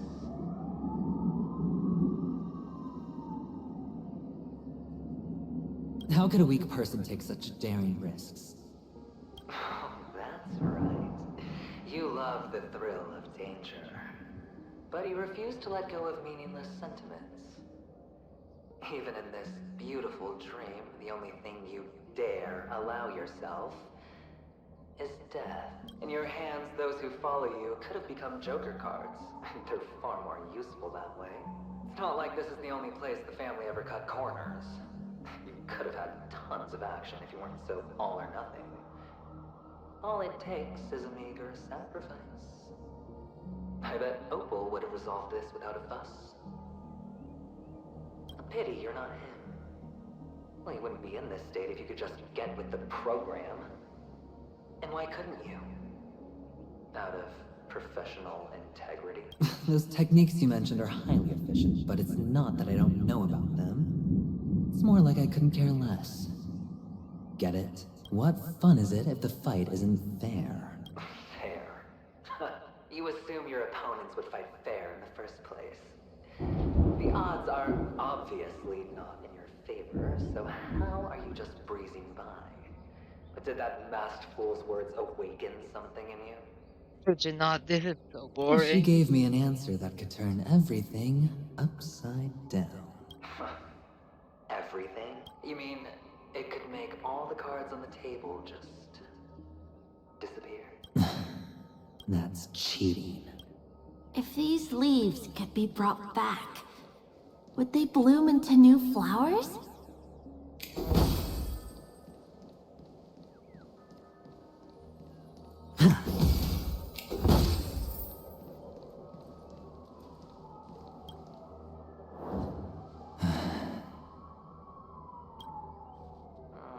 Your expression right now is hard to put into words. The lucky charm Mama left you is made from gold. Why did you never consider selling it? You obviously could have lived a normal life like Big Sis that way. Looking back, that was the better choice. Mama only left us with 2 pieces of jewelry. A necklace and a lucky charm. There won't ever be a 3rd piece. That's what you always say, but you actually regret it, don't you? That you didn't sell them. You can zip it if there's nothing to talk about. I know. You must remember what Big Sis told you. You're a child blessed by Gaiathra Triclops, and can lead the clan to happiness. So always remember to protect yourself and never resent the pain and poverty you're going through. The words still ring in your ears, don't they? You're a good kid, so you definitely won't have forgotten. So, you surely won't forget how tragic her last moments of life were.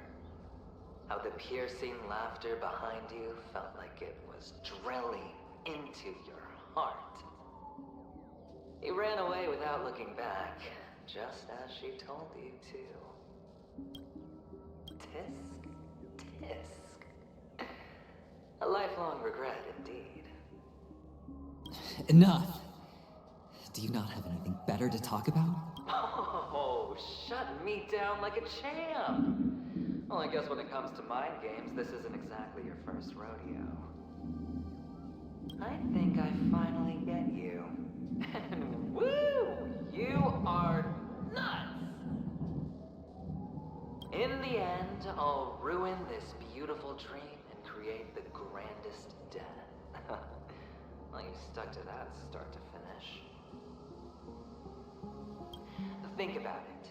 There's a Stellaron in play, the fabulous Robin loses her voice, 2 unsolved murders, cryptic messages from a masked fool, and a chance to go head-to-head with Sunday himself. And the only thing to pique your interest is one word. The last word. A word that's right there at your fingertips. Death. But whose exactly? We'll know when the dice falls. All right then. Reserve a seat for me in the audience. I'm curious to see just how capable you are. Still, you never answered my question. I don't know why Avengers parts are kind of bored me here. If you could start over, would you still want to be the child who received Gaiathra's blessing? There's a lot of lore dumping here, but it's just like it's just too slow. I don't know why, mister, but you always give me a special feeling that makes me more curious about you. It's sad that I can't get to know you more. We have to say goodbye. Did you have fun? You're going back? Yes. I should go home. The day's getting dark, and it's going to rain. I don't want to worry the others. You're home. Where is it? What a strange question. It's where Papa, Mama, and Big Sis are. In this dream.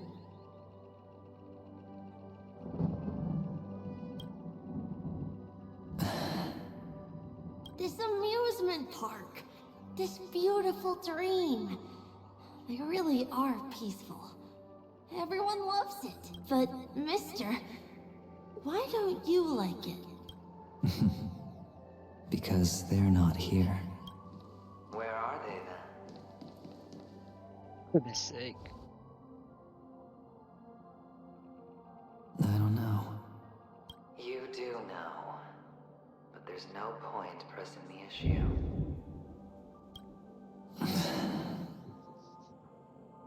Admit it. You're tired. We all are. Which is why we chose to stay here. Me and him. Your past and future. How long will you stay? Forever. We'll be with you forever in this dream. This is the greatest honor that we can offer to those who hurtle towards death.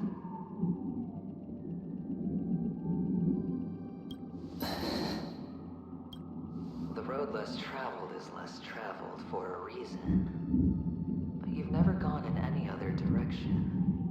Your own life is the chip you're most eager to lay down. Always has been. You don't care who the real murderer is. And the Watchmaker's so-called legacy couldn't be more boring.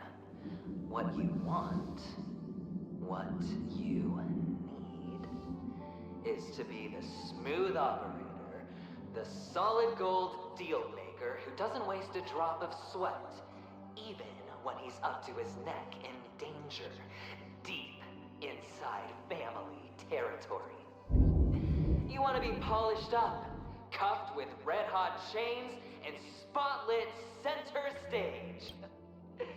You'll be the closing act, the final sacrifice. I can do it. And it will be flawless. Ugh, of course you can. Your luck will help you at the right time. Stellaron and an emanator. It's that simple. That way, the IBC will earn a place at the table. And as for you, you'll just happen to slip the leash, leave the rat race, extract yourself from this endless debacle. You'll have the freedom you've always dreamed of. This isn't the first time. You've been an escape artist from day one. This fiasco started with a death, and its curtains will fall on another death. Oh, so that's why Diamond chose you. He's just after Paniconi. No matter the means, no matter the price. It's not personal. It's hard, isn't it? Well, don't get soft on me now. What, did you suddenly grow a conscience? Hey, I was born from yourself. I'm well aware that climbing out of the hole you've dug is basically impossible. I can't stop you from doing what you want. We can't change where you want to go. Well, what's done can't be undone. All we can do is play the cards we're dealt and rake in as much time as possible. Yes. Alas, people won't make all the right choices in their lifetime. Though luck always seems like it's on your side. You will keep winning, having never lost before, but why you? Why must it be you? If all your luck is built on the pain of someone you love, on the loss of dozens more, if these windfalls, these jackpots, aren't a gift from Gaiathra, if all they are is a long string of meaningless deaths, then what did we do to deserve living in a world like that?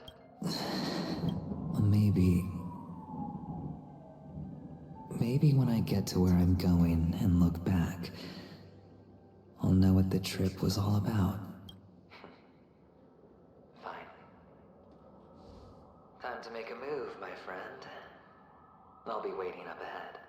Say goodbye to the kid before you shuffle off.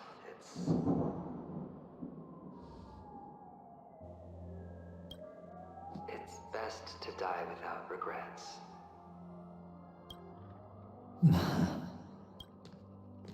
And now, only we are left. Can you take a photo for me? I want a memento. Sure. Come on. What?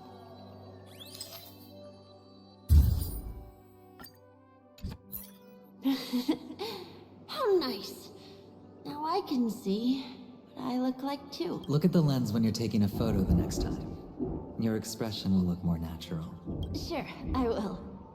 Then, mister, are you going back too? I can't leave yet. I still have a show to do. Oh, you're about to go on stage, aren't you? Let's go then. I'll take you to the stage. Sure. Behind this curtain is the grand stage. It's almost time to go on stage. Are you ready? Good luck with your show. Thank you. You still seem pretty nervous. Let's put our palms together. If you receive Gaiathra's blessing, you'll feel more relaxed. Putting our palms together is a simple ritual. By putting our palms together and reciting the prayer to Mama Funga, she will bless us. If you're not familiar, I can guide you. It's all right. I know how to do it. No? Of course I know. This is where we go our own way, Kakavasha. The catechins are coming.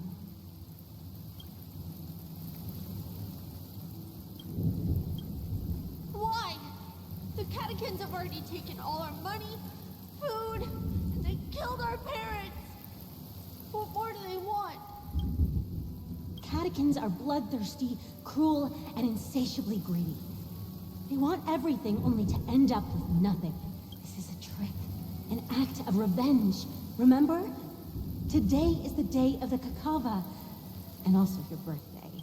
They know the Avgin will surely hold a festival today. With the aid of this rain, they will come to destroy our wagons and take everything they want. Little do the catechins know, this time we will fight back.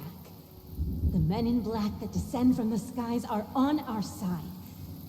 The catechins stand no chance against them, and will surely pay for their arrogance. Without this rain, the catechins would never take action, and we would not have the chance to turn the tide. This is a gift from Gaiathra, and you are Kakavasha, whose good fortune will bless your sister with success. But people will die, and you will be in danger. How is that good fortune? Why are you all doing this? The Avgin always return their blood debts. Gaiathra calls for me, while Papa and Mama are waiting for me. I must answer the call. She will bless you with good fortune and help you survive. As long as you are alive, the blood of the Avgin will never run dry. So run, Kakavasha. Do not be afraid, and do not look back. Go to the other side of the mountain. The rain will accompany you, and the rain will bless you. As for us, we will reunite in Kakava's next aurora. May the goddess Gaiathra close her eyes 3 times. Keep your blood eternally pulsing. Let your journey be forever peaceful, and your schemes forever concealed. Farewell, Kakavasha.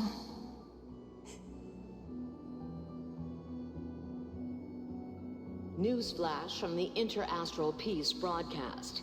The IPC Marketing Development Department spokesperson confirms that a small-scale rebellion has broken out in the unclaimed region of Sigonia. The situation is now under control. The insurgents are from a local clan known as Kataka, which has a long history of disdain towards the IPC. This has caused a serious negative impact to the work of the IPC's Marketing Development Department. The clan launched a massive attack on the Abjin, who were under the protection of the IPC, resulting in 6,728 deaths and 3,452 missing. The casualties are currently under the care of the frontline trauma team. The spokesperson expresses his deepest condolences for this devastating humanitarian disaster. At the same time, delivering an important message on this matter to all interplanetary citizens. Finally, he proclaims, the hammer of preservation will fall on all beings, regardless of life or death, regardless of race, regardless of ideology, to uphold the basic rights we inherently possess.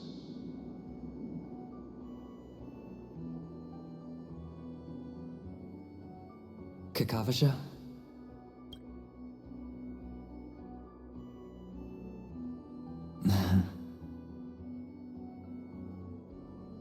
Bye.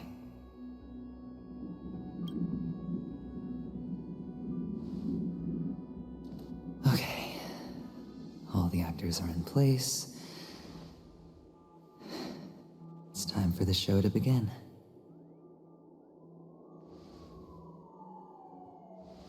This act is dedicated to you. I hope it'll be an unforgettable memory for you.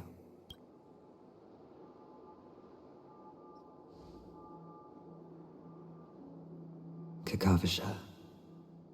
Pass. By the way, before you go, I have a personal question. Do you truly want to destroy the world with your own hands? Let's assume, just assuming now, that every time I roll the dice, there's a possibility of achieving this particular outcome. Then I would be quite happy to make that wager. Is this Miss Acheron? Hello, I'm Himiko, the Astral Express's navigator. Hello, I'm March 7th. I'm sure she needs no introduction, as you definitely know her.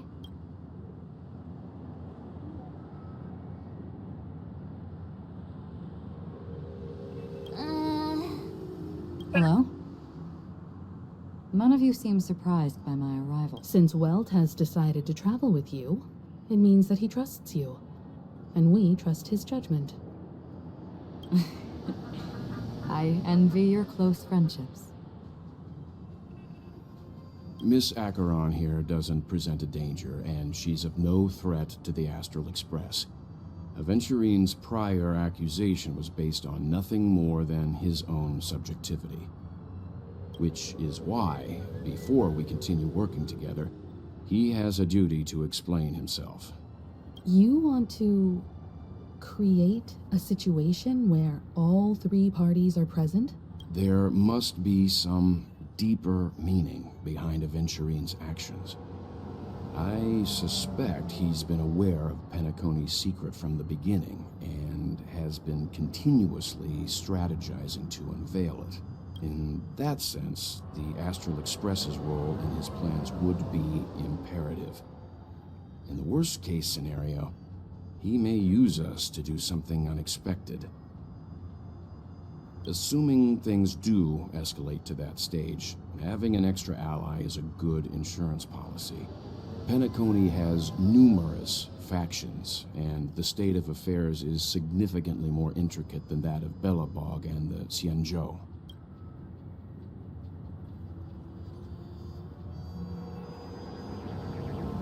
You're talking weird again. But it's a good vibe. No matter what, we can't ignore the safety of Penacony. To solve the mystery of the Watchmaker, it is crucial to get the IPC's intel. The path ahead is fraught with danger. But what's trailblazing without a little danger? Sounds like we've reached a consensus. Now, Miss Acheron? I will accompany you, of course. Let's move out then. But where do we start looking No need to rush. If he truly has laid a trap, he will definitely use every means to lure us in. Ladies and gentlemen, What the? the most wondrous, most magnificent show in Penacony's history is about to begin. The IPC cordially invites everyone to Clock Studios Theme Park. Yeah, that was so good. Look, should both the performers and spectators fail to arrive, won't all of Aventurine's plans be for nothing? Let's get going, everyone. The hour of trailblazing is upon us. I have a bad feeling that something big's gonna go down. Are you ready? Let's waste no time and head to the theme park then. Mr. Yang. Why did you not tell your companions about my true identity? It's just like you said, an inability rather than an unwillingness. Plus, it's a long story, not something that can be summed up in a few words.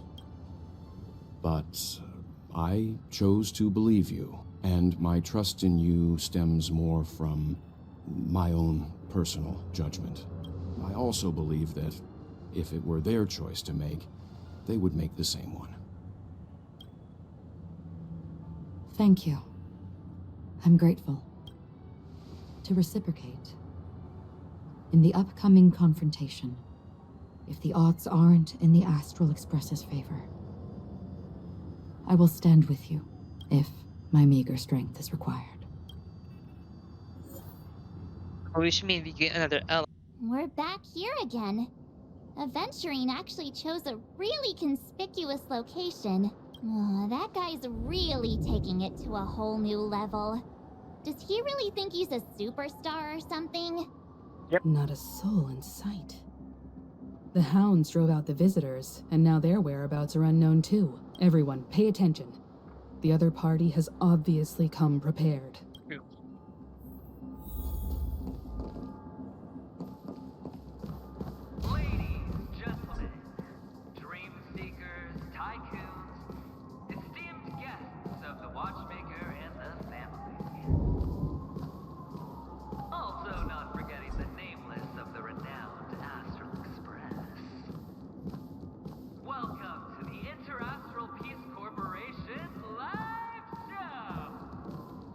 Yeah, big gamble here.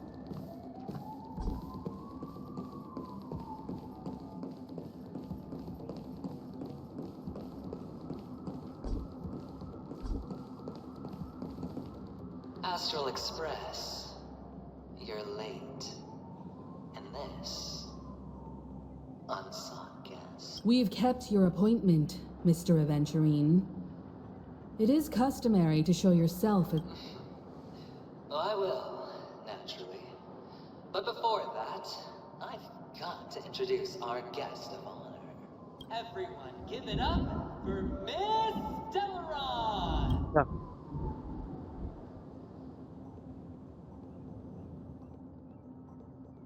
Let me remind you that in all likelihood, this stage and her identity have nothing to do with the wanted murderer. Oh, no, they do. Of course they do. Otherwise, why would I work so hard to gain your trust and then invite you all here? This guy's nasty. Because she's the only one who saw all 3 homicides. She is the key to proving that the family's death does not exist in Dream's promise is nothing but a sham. 3 homicides? That's right, madam. The 3rd one is about to happen right now, right here, in Clock Studios Theme Park. A truly grand death. He talking about his own death? You, and you. All of you are going to die. And it's all because of you, Miss Stellaron. This is a big gamble. You will become the personification of death.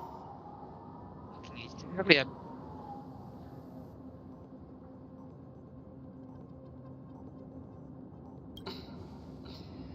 never underestimate yourself. Like I said, you have the power to turn the tide on the entire game. It is kind of true if you think about it. The script. Let me be a little clearer. I will detonate the Stellaron in you and cause a teeny, tiny accident on Penacony. BAM! The entire theme park will be reduced to a shattered dream. Then before the family can even react, I'll become the IPC fleet's navigator. Your bluff isn't fooling anyone. If you could really do that, you would have done so earlier. You wanna bet? Sure. I'll bet with you. I'm betting that it'll be a sweeping victory for me. By detonating an unprecedented explosion to prove that the vow of harmony is a complete and utter joke. You won't do it. Of course I can.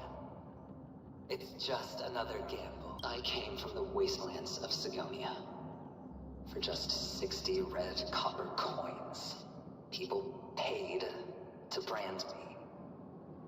Put me in chains. Place me in the gallows and bury me in the golden sands. But the sun could not kill me, and the quicksand sent me back to the embrace of the guild and the IPC. Bear in mind, my victory wasn't just a stroke of luck. No. I've never been defeated. Have you ever heard the saying, sleep is the rehearsal of death? Why do the living sleep? Oh, because we are not ready for the final rest. Every night is practice for the end. You and I are escaping into our dreams for fear of death at this very moment. And death will surface in our dreams. Friends, the game has commenced, and you cannot choose to decline. Nor do you have any reason or grounds to. The dice are cast. Ladies and gentlemen, ready to unveil your cards. The architect's flawed stone. Of no value at all. I'm putting down the bet. I'm taking the gamble. I'm claiming the win. I'll invade spin the wheel, a daring gamble. Walking the brink of death for rebirth. Oh. For the Emperor Lord! All right. Let's see who has the last laugh. Let the game begin! Good times. Time to say bye. Boom. Until I see, I will protect all beauty. For a drop. Getting hurt. Down from above.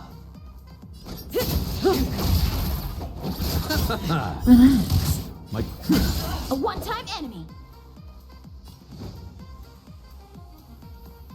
Strike with heart.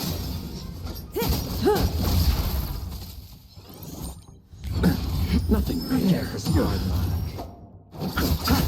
Stand still. Bladed flight. Say bye to breathing. Receive divinity. My gratitude is yours. Everything I've got. Shit.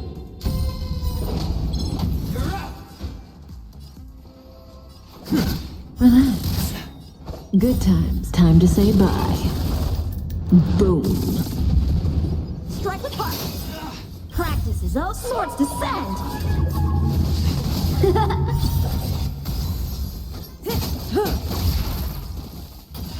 Embrace. Stand still. How many can you block? Bladed flight. Eternal step. Dead return! Repay. Where'd it go? need a healing. Nothing major. Down from above. Relax. Time for strike with heart. Even on a losing streak, as long as people still have hope, they'll keep throwing money on the table. The chance, how small. The potential is what you hang on to. That's what justifies the gamble. Prepare for I something. underestimated you. Never mind. Serendipity!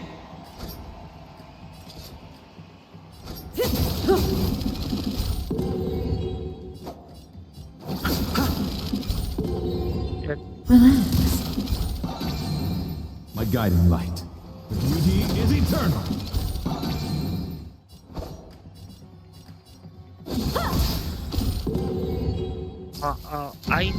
I need here. It's all or nothing! Nothing major. Receive divinity. I can breathe easy again. Eternal step. Dead return! So the best Until I part see here for this one is you gotta make sure that you allow multiple attacks. Practice is over. Swords descend. Because with having a multiple attack, Good keys times. it. Time to say bye. Boom. Embrace virtue. Say bye to breathe. Stand still. How many can you blow? Strike with heart. Down. Scoundrels on tour! Wretched and fleeting.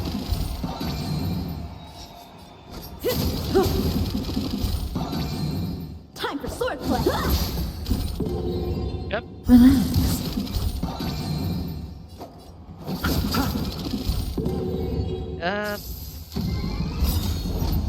It's all or nothing!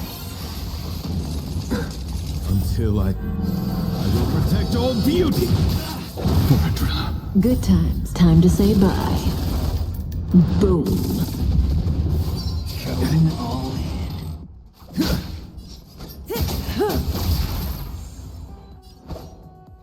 Bladed flight. Prepare for something. Serendipity!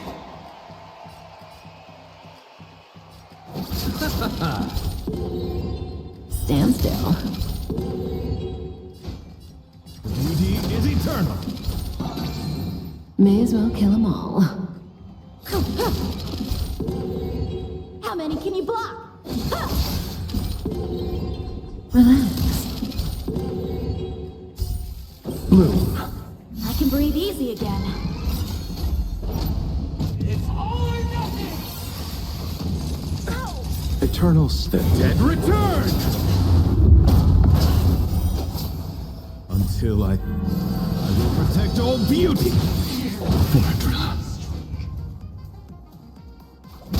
Say bye to breathing. Stand still. Strike with heart. Swords descend.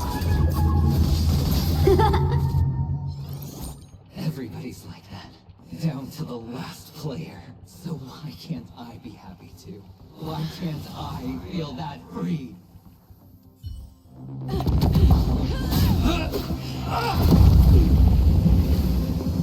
Always hide your ace with a straight face. I'm starting to get a little impatient with you all.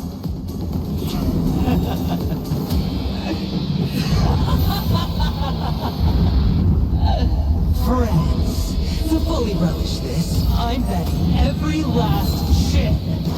Only by casting aside reason does one truly gamble.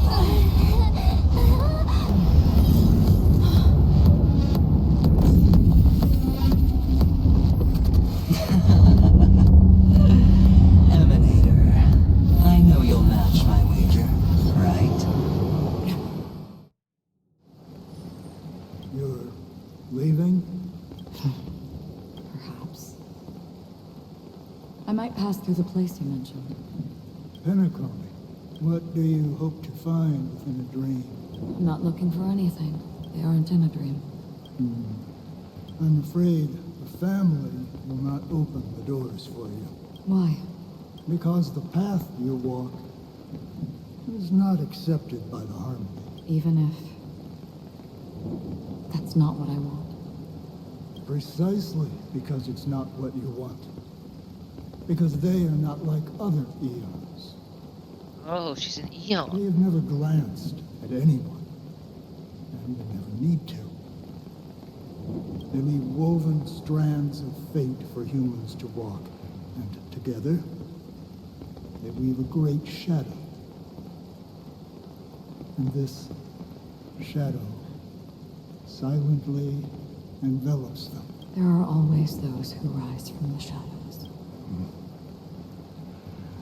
They mostly become a part of the In your eyes, am I the same? You still have a strand of color, but not much. That is enough. Before they vanish completely, I will reach the Nihility's end. Ice 9.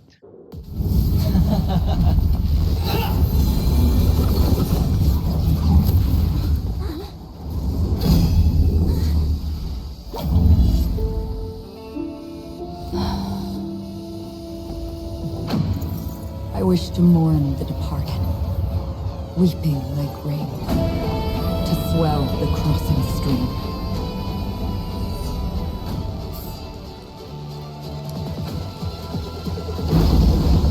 As the tide arrives, leading you back home.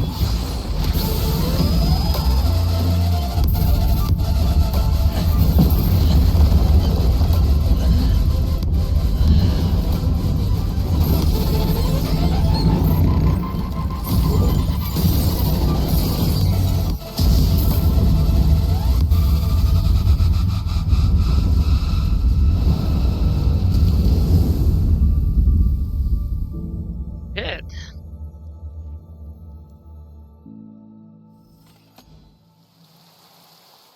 Holy shit. That was powerful.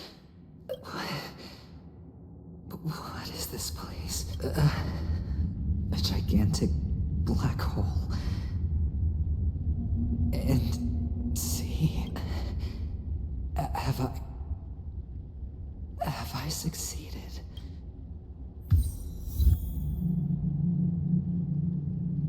Welcome to this sad world, Kakavasha.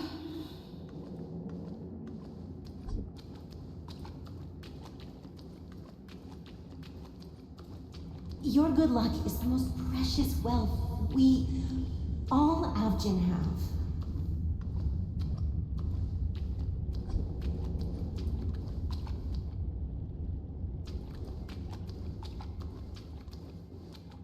You came out alive after 2 days. It proves that you are the real deal.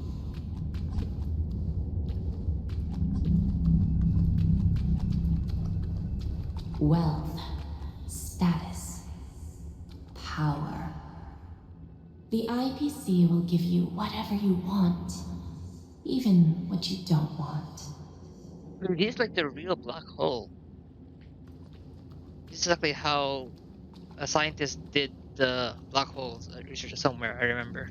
As for us, we will reunite in Kakava's next aurora.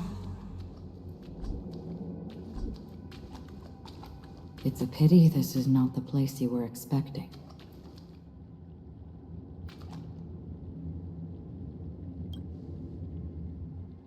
Melody, is it? Perhaps to you, I am just an emanator who's hiding her identity. But the sleeping and shapeless never glance at anyone. They have no face, no form, and even less of a will to speak. The Nihility envelops everyone equally. So it's like a black hole. Only some who have gone under their shadow can go farther, tainting themselves with more Nihility. That's all. That's all. My friend, you really leave me at a loss for words. So, is this my final destination? The land of the dead? This is all but a fleeting dream. One of the thousands of manifestations of IX. under the watchful eye of nihility, we momentarily linger here before moving on to our own paths. It seems that my death has already been determined. Even if you wish for it, I can't promise you anything. Now that you've accomplished your goal, I think you can be a little more forthcoming. What do you mean? Your performance at the theme park was wonderful and grandiose. A simple yet practical technique that fooled almost everyone. No one would have ever thought that you would have gone to such lengths, even staking your life just to prove a fact that had seemingly been disproved long ago. Real death does not exist in Penacony's dreamscape. Why would I do this? Because this is the only way you can uncover a secret that is even more unspeakable than the serial murders. To use this dream death to get there. To that promised land people constantly seek in this grand gathering. Penacony. The legacy of the Watchmaker. The true land of exile. Oh. How did you find out? I never imagined that something I learned about unexpectedly would become the key to connecting everything. It's our Stellaron friend's identity, isn't it? I see you're in the know. No, we are the king. Let's just say I'd put money on the possibility. The murder isn't nearly enough to disrupt business as usual. Even if there were 1 or 2 murders on Penacony, most people wouldn't be personally affected. And that won't create any waves. This dream of theirs isn't a boundless sea. It's a lonely island. The family used the Harmony to build a high wall and isolate them from the vast and treacherous ocean of the outside world. That barrier they built keeps death out. But it also keeps the secrets that are lost in that watery abyss from floating to the surface. Unless someone goes to the other side of the barrier and lives to tell the tale. Someone already has. I got the idea early on, chewing on that masked fool's little hint. If a mute isn't someone who cannot make a sound, then it has to be someone who cannot speak. Someone who survived the treacherous depths, but is unable to take the stage and speak the truth. Well, I'm happy to know she's safe and sound, and still on Penacony. Hint. Is that not proof? Well, proof is the one thing I don't have. The only thing that can prove these conjectures is for the family to come clean. And with the way they buttered up these outsiders, it seems pretty clear they're intent on covering their tracks. But you don't need proof to have a suspicion. And for me, suspicion is enough. I didn't need to find the memory zone meme. I just needed for someone to kill me like it killed that silver-haired girl. You don't sound very confident to me. Going out of your way to make citywide broadcasts in an attempt to involve more people. You are simply betting on the possibility of someone being able to break down the barrier. You're very lucky that fate has decided to let us cross paths. I happen to be equipped with a very sharp blade. Sharp enough to slice through the veil of dreams. I can also carve the Harmony's brand off of you. You possess great cunning, deliberately setting us up to be on opposing sides, constantly repeating the words of the Emanator in front of others, leaving me no choice but to draw my blade against you. And that's how you win. Opportunity and strategy, both are essential. And in your plans, the IPC always wins. Even if you lose the bet. To the family, the life of an ambassador is still invaluable. Well, it's a huge gamble, isn't it? But allow me to point out a mistake. The IPC's success is not guaranteed. I, unfortunately, have no contingencies for such an important matter. Detonating a Stellaron. I can't do it. The Aventurine Stone is too broken to even safeguard my escape from the stage. If, at the end of the day, you did not unsheath your blade, I would have lost the bet. It is pointless to discuss what-ifs. You have won. Your prize is an entry ticket into that deep sea. And after this, whether you can return from the abyss is another gamble of yours. Have you never wavered? Wavered? Of course I have. But I can only bank on my own good fortune. Because other than that, I have nothing. You won again. Wake up from this dream and go to where you should be. Your gamble is not over yet.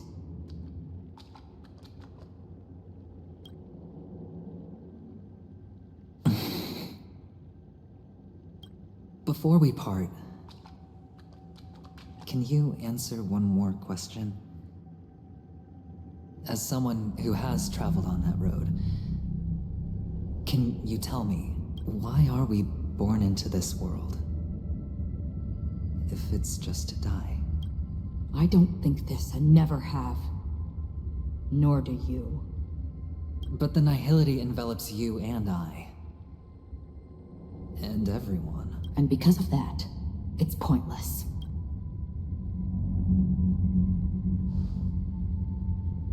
But it is still there. If the dice of fate are always weighted, then that is our destiny. Why, then, do we struggle against it? My answer might not be able to resolve your confusion, because it has been with you throughout your journey and is already a part of your life. But you said, sleep is the rehearsal of death. So why does life sleep? Because we are not ready to welcome death. So you can definitely understand why we want to be prepared. Even if the ending has been predetermined, that's fine. There are countless things that humans cannot change. True. But before the end, there are many things that humans can do while on their journey. And because of this, the end will thus reveal a completely different meaning. Take a good look at your pocket. Your friend has already given you the answer. Good luck. Oh.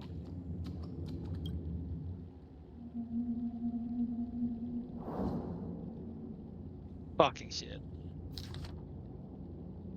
The impossible in a dream is not death, but rather dormancy. Do not stay to stay alive.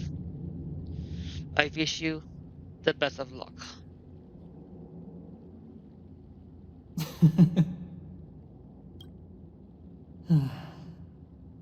Then I shall get going.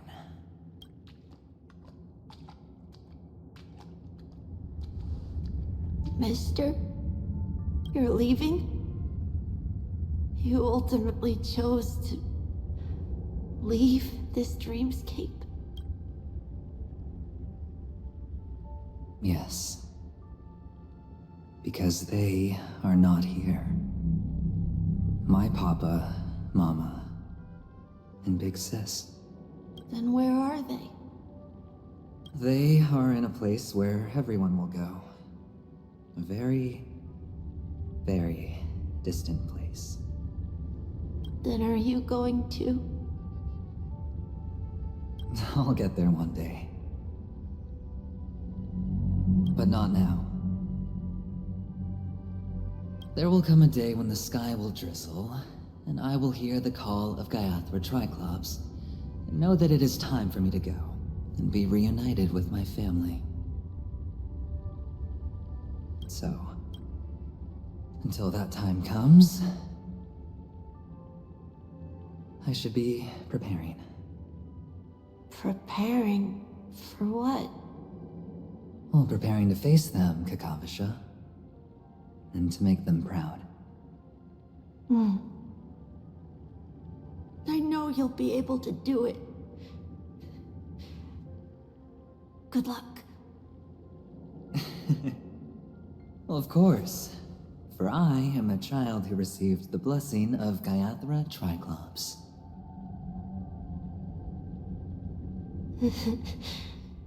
But you still seem nervous.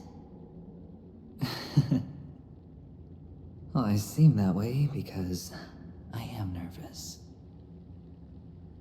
You know what? Maybe you can help. What do you say? One last time. Put our palms together.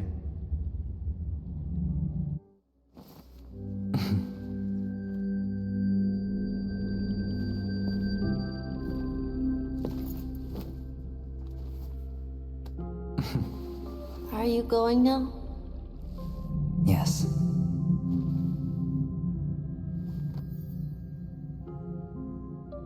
May the Mother Goddess thrice close her eyes for you, keeping your blood eternally pulsing.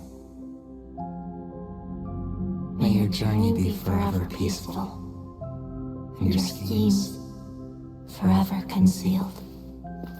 Our paths will cross again beneath Kakava's shimmering auroras. Farewell, Kakavasha.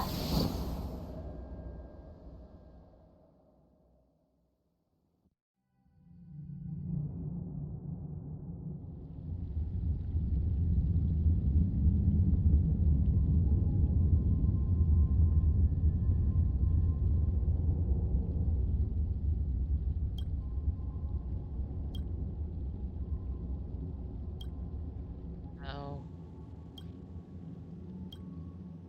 The light of the Aventurine Stone has disappeared. This only represents one outcome. He kept his promise and got what he wanted. As planned, your cornerstone has been successfully sent to the family's territory. Then... Let's fulfill our duty and start harvesting.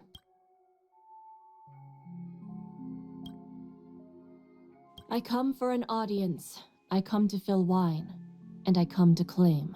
I bestow poison in the guise of sweet dew. Come the toil of spring and yield a fall. I patiently wait for the branches to be heavy with withered fruits. All for the Amber Lord.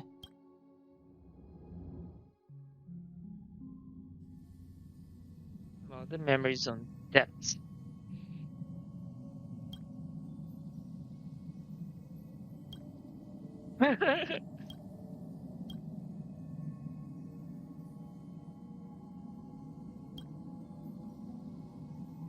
You're awake.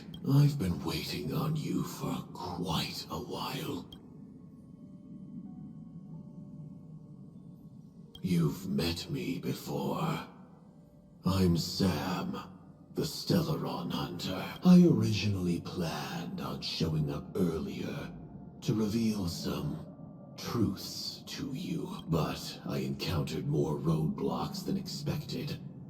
11 times I've tried, but ended in failure. Before I knew it, this world and I became too intertwined, and it became too difficult to escape the constraints of the script. Elio is right. In this land of the dreams, you and I will reap unforgettable gains. I don't know people's hearts as well as he and Kafka do. Nor do I have a specialty like Silverwolf and Blade. Most of the things that I'm good at only apply to villains who need no mercy. So, there is only one method that I use. This is to show you. Flashlight? Yeah. All that I am.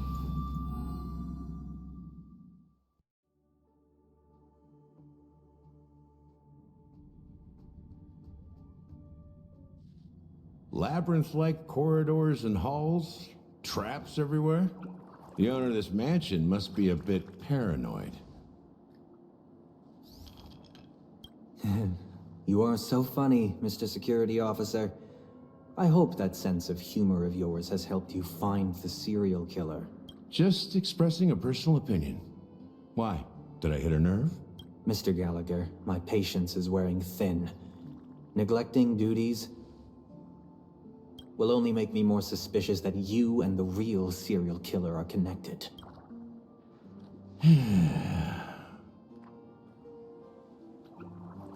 Scoundrel, punk, drunk, hooligan. I have heard this trash talk all too often. But I have never once thought that I'd be treated as an accomplice to a murderer. I take back what I said. Your problem isn't paranoia. You're just crazy, you know? Lunatic.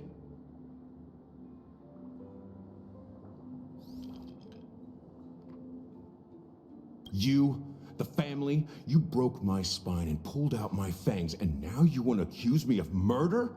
Ridiculous. Only idiots who've drunk too much Soul Glad will berate a stray dog in the streets.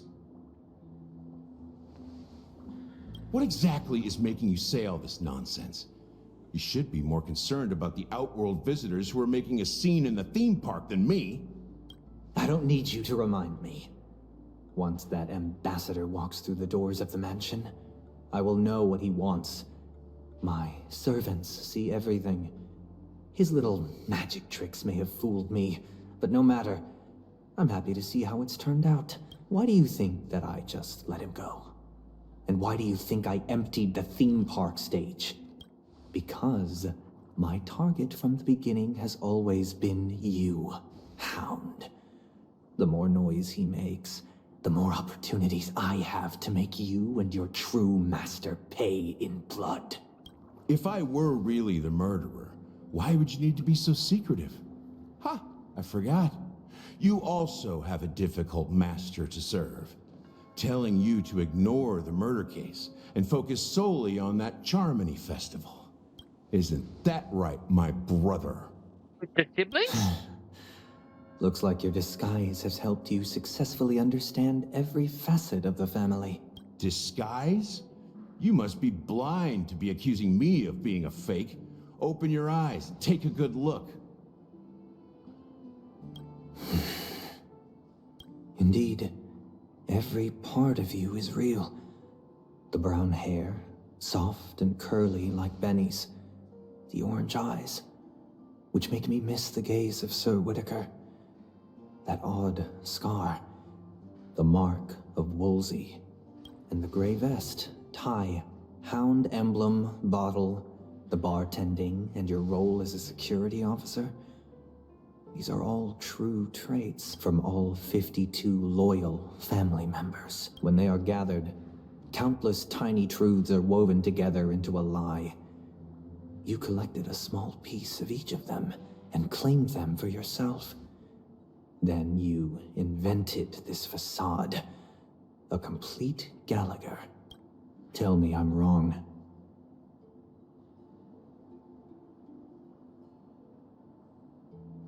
You didn't say this, what the hell?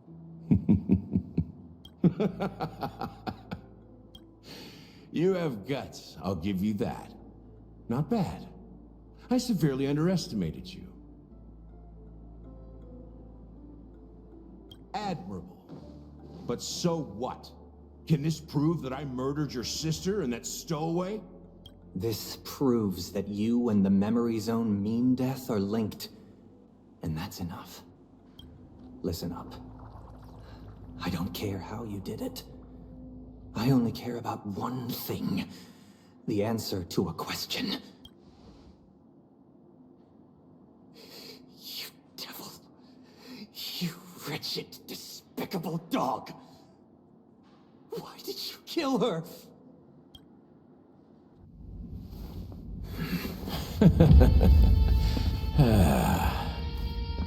You know, in the thick of things, people are blind to the glint in their eyes. Yet they can always feel it scratch. Want the answer? I'll give it to you. The whole thing is just fate playing a cruel joke on us.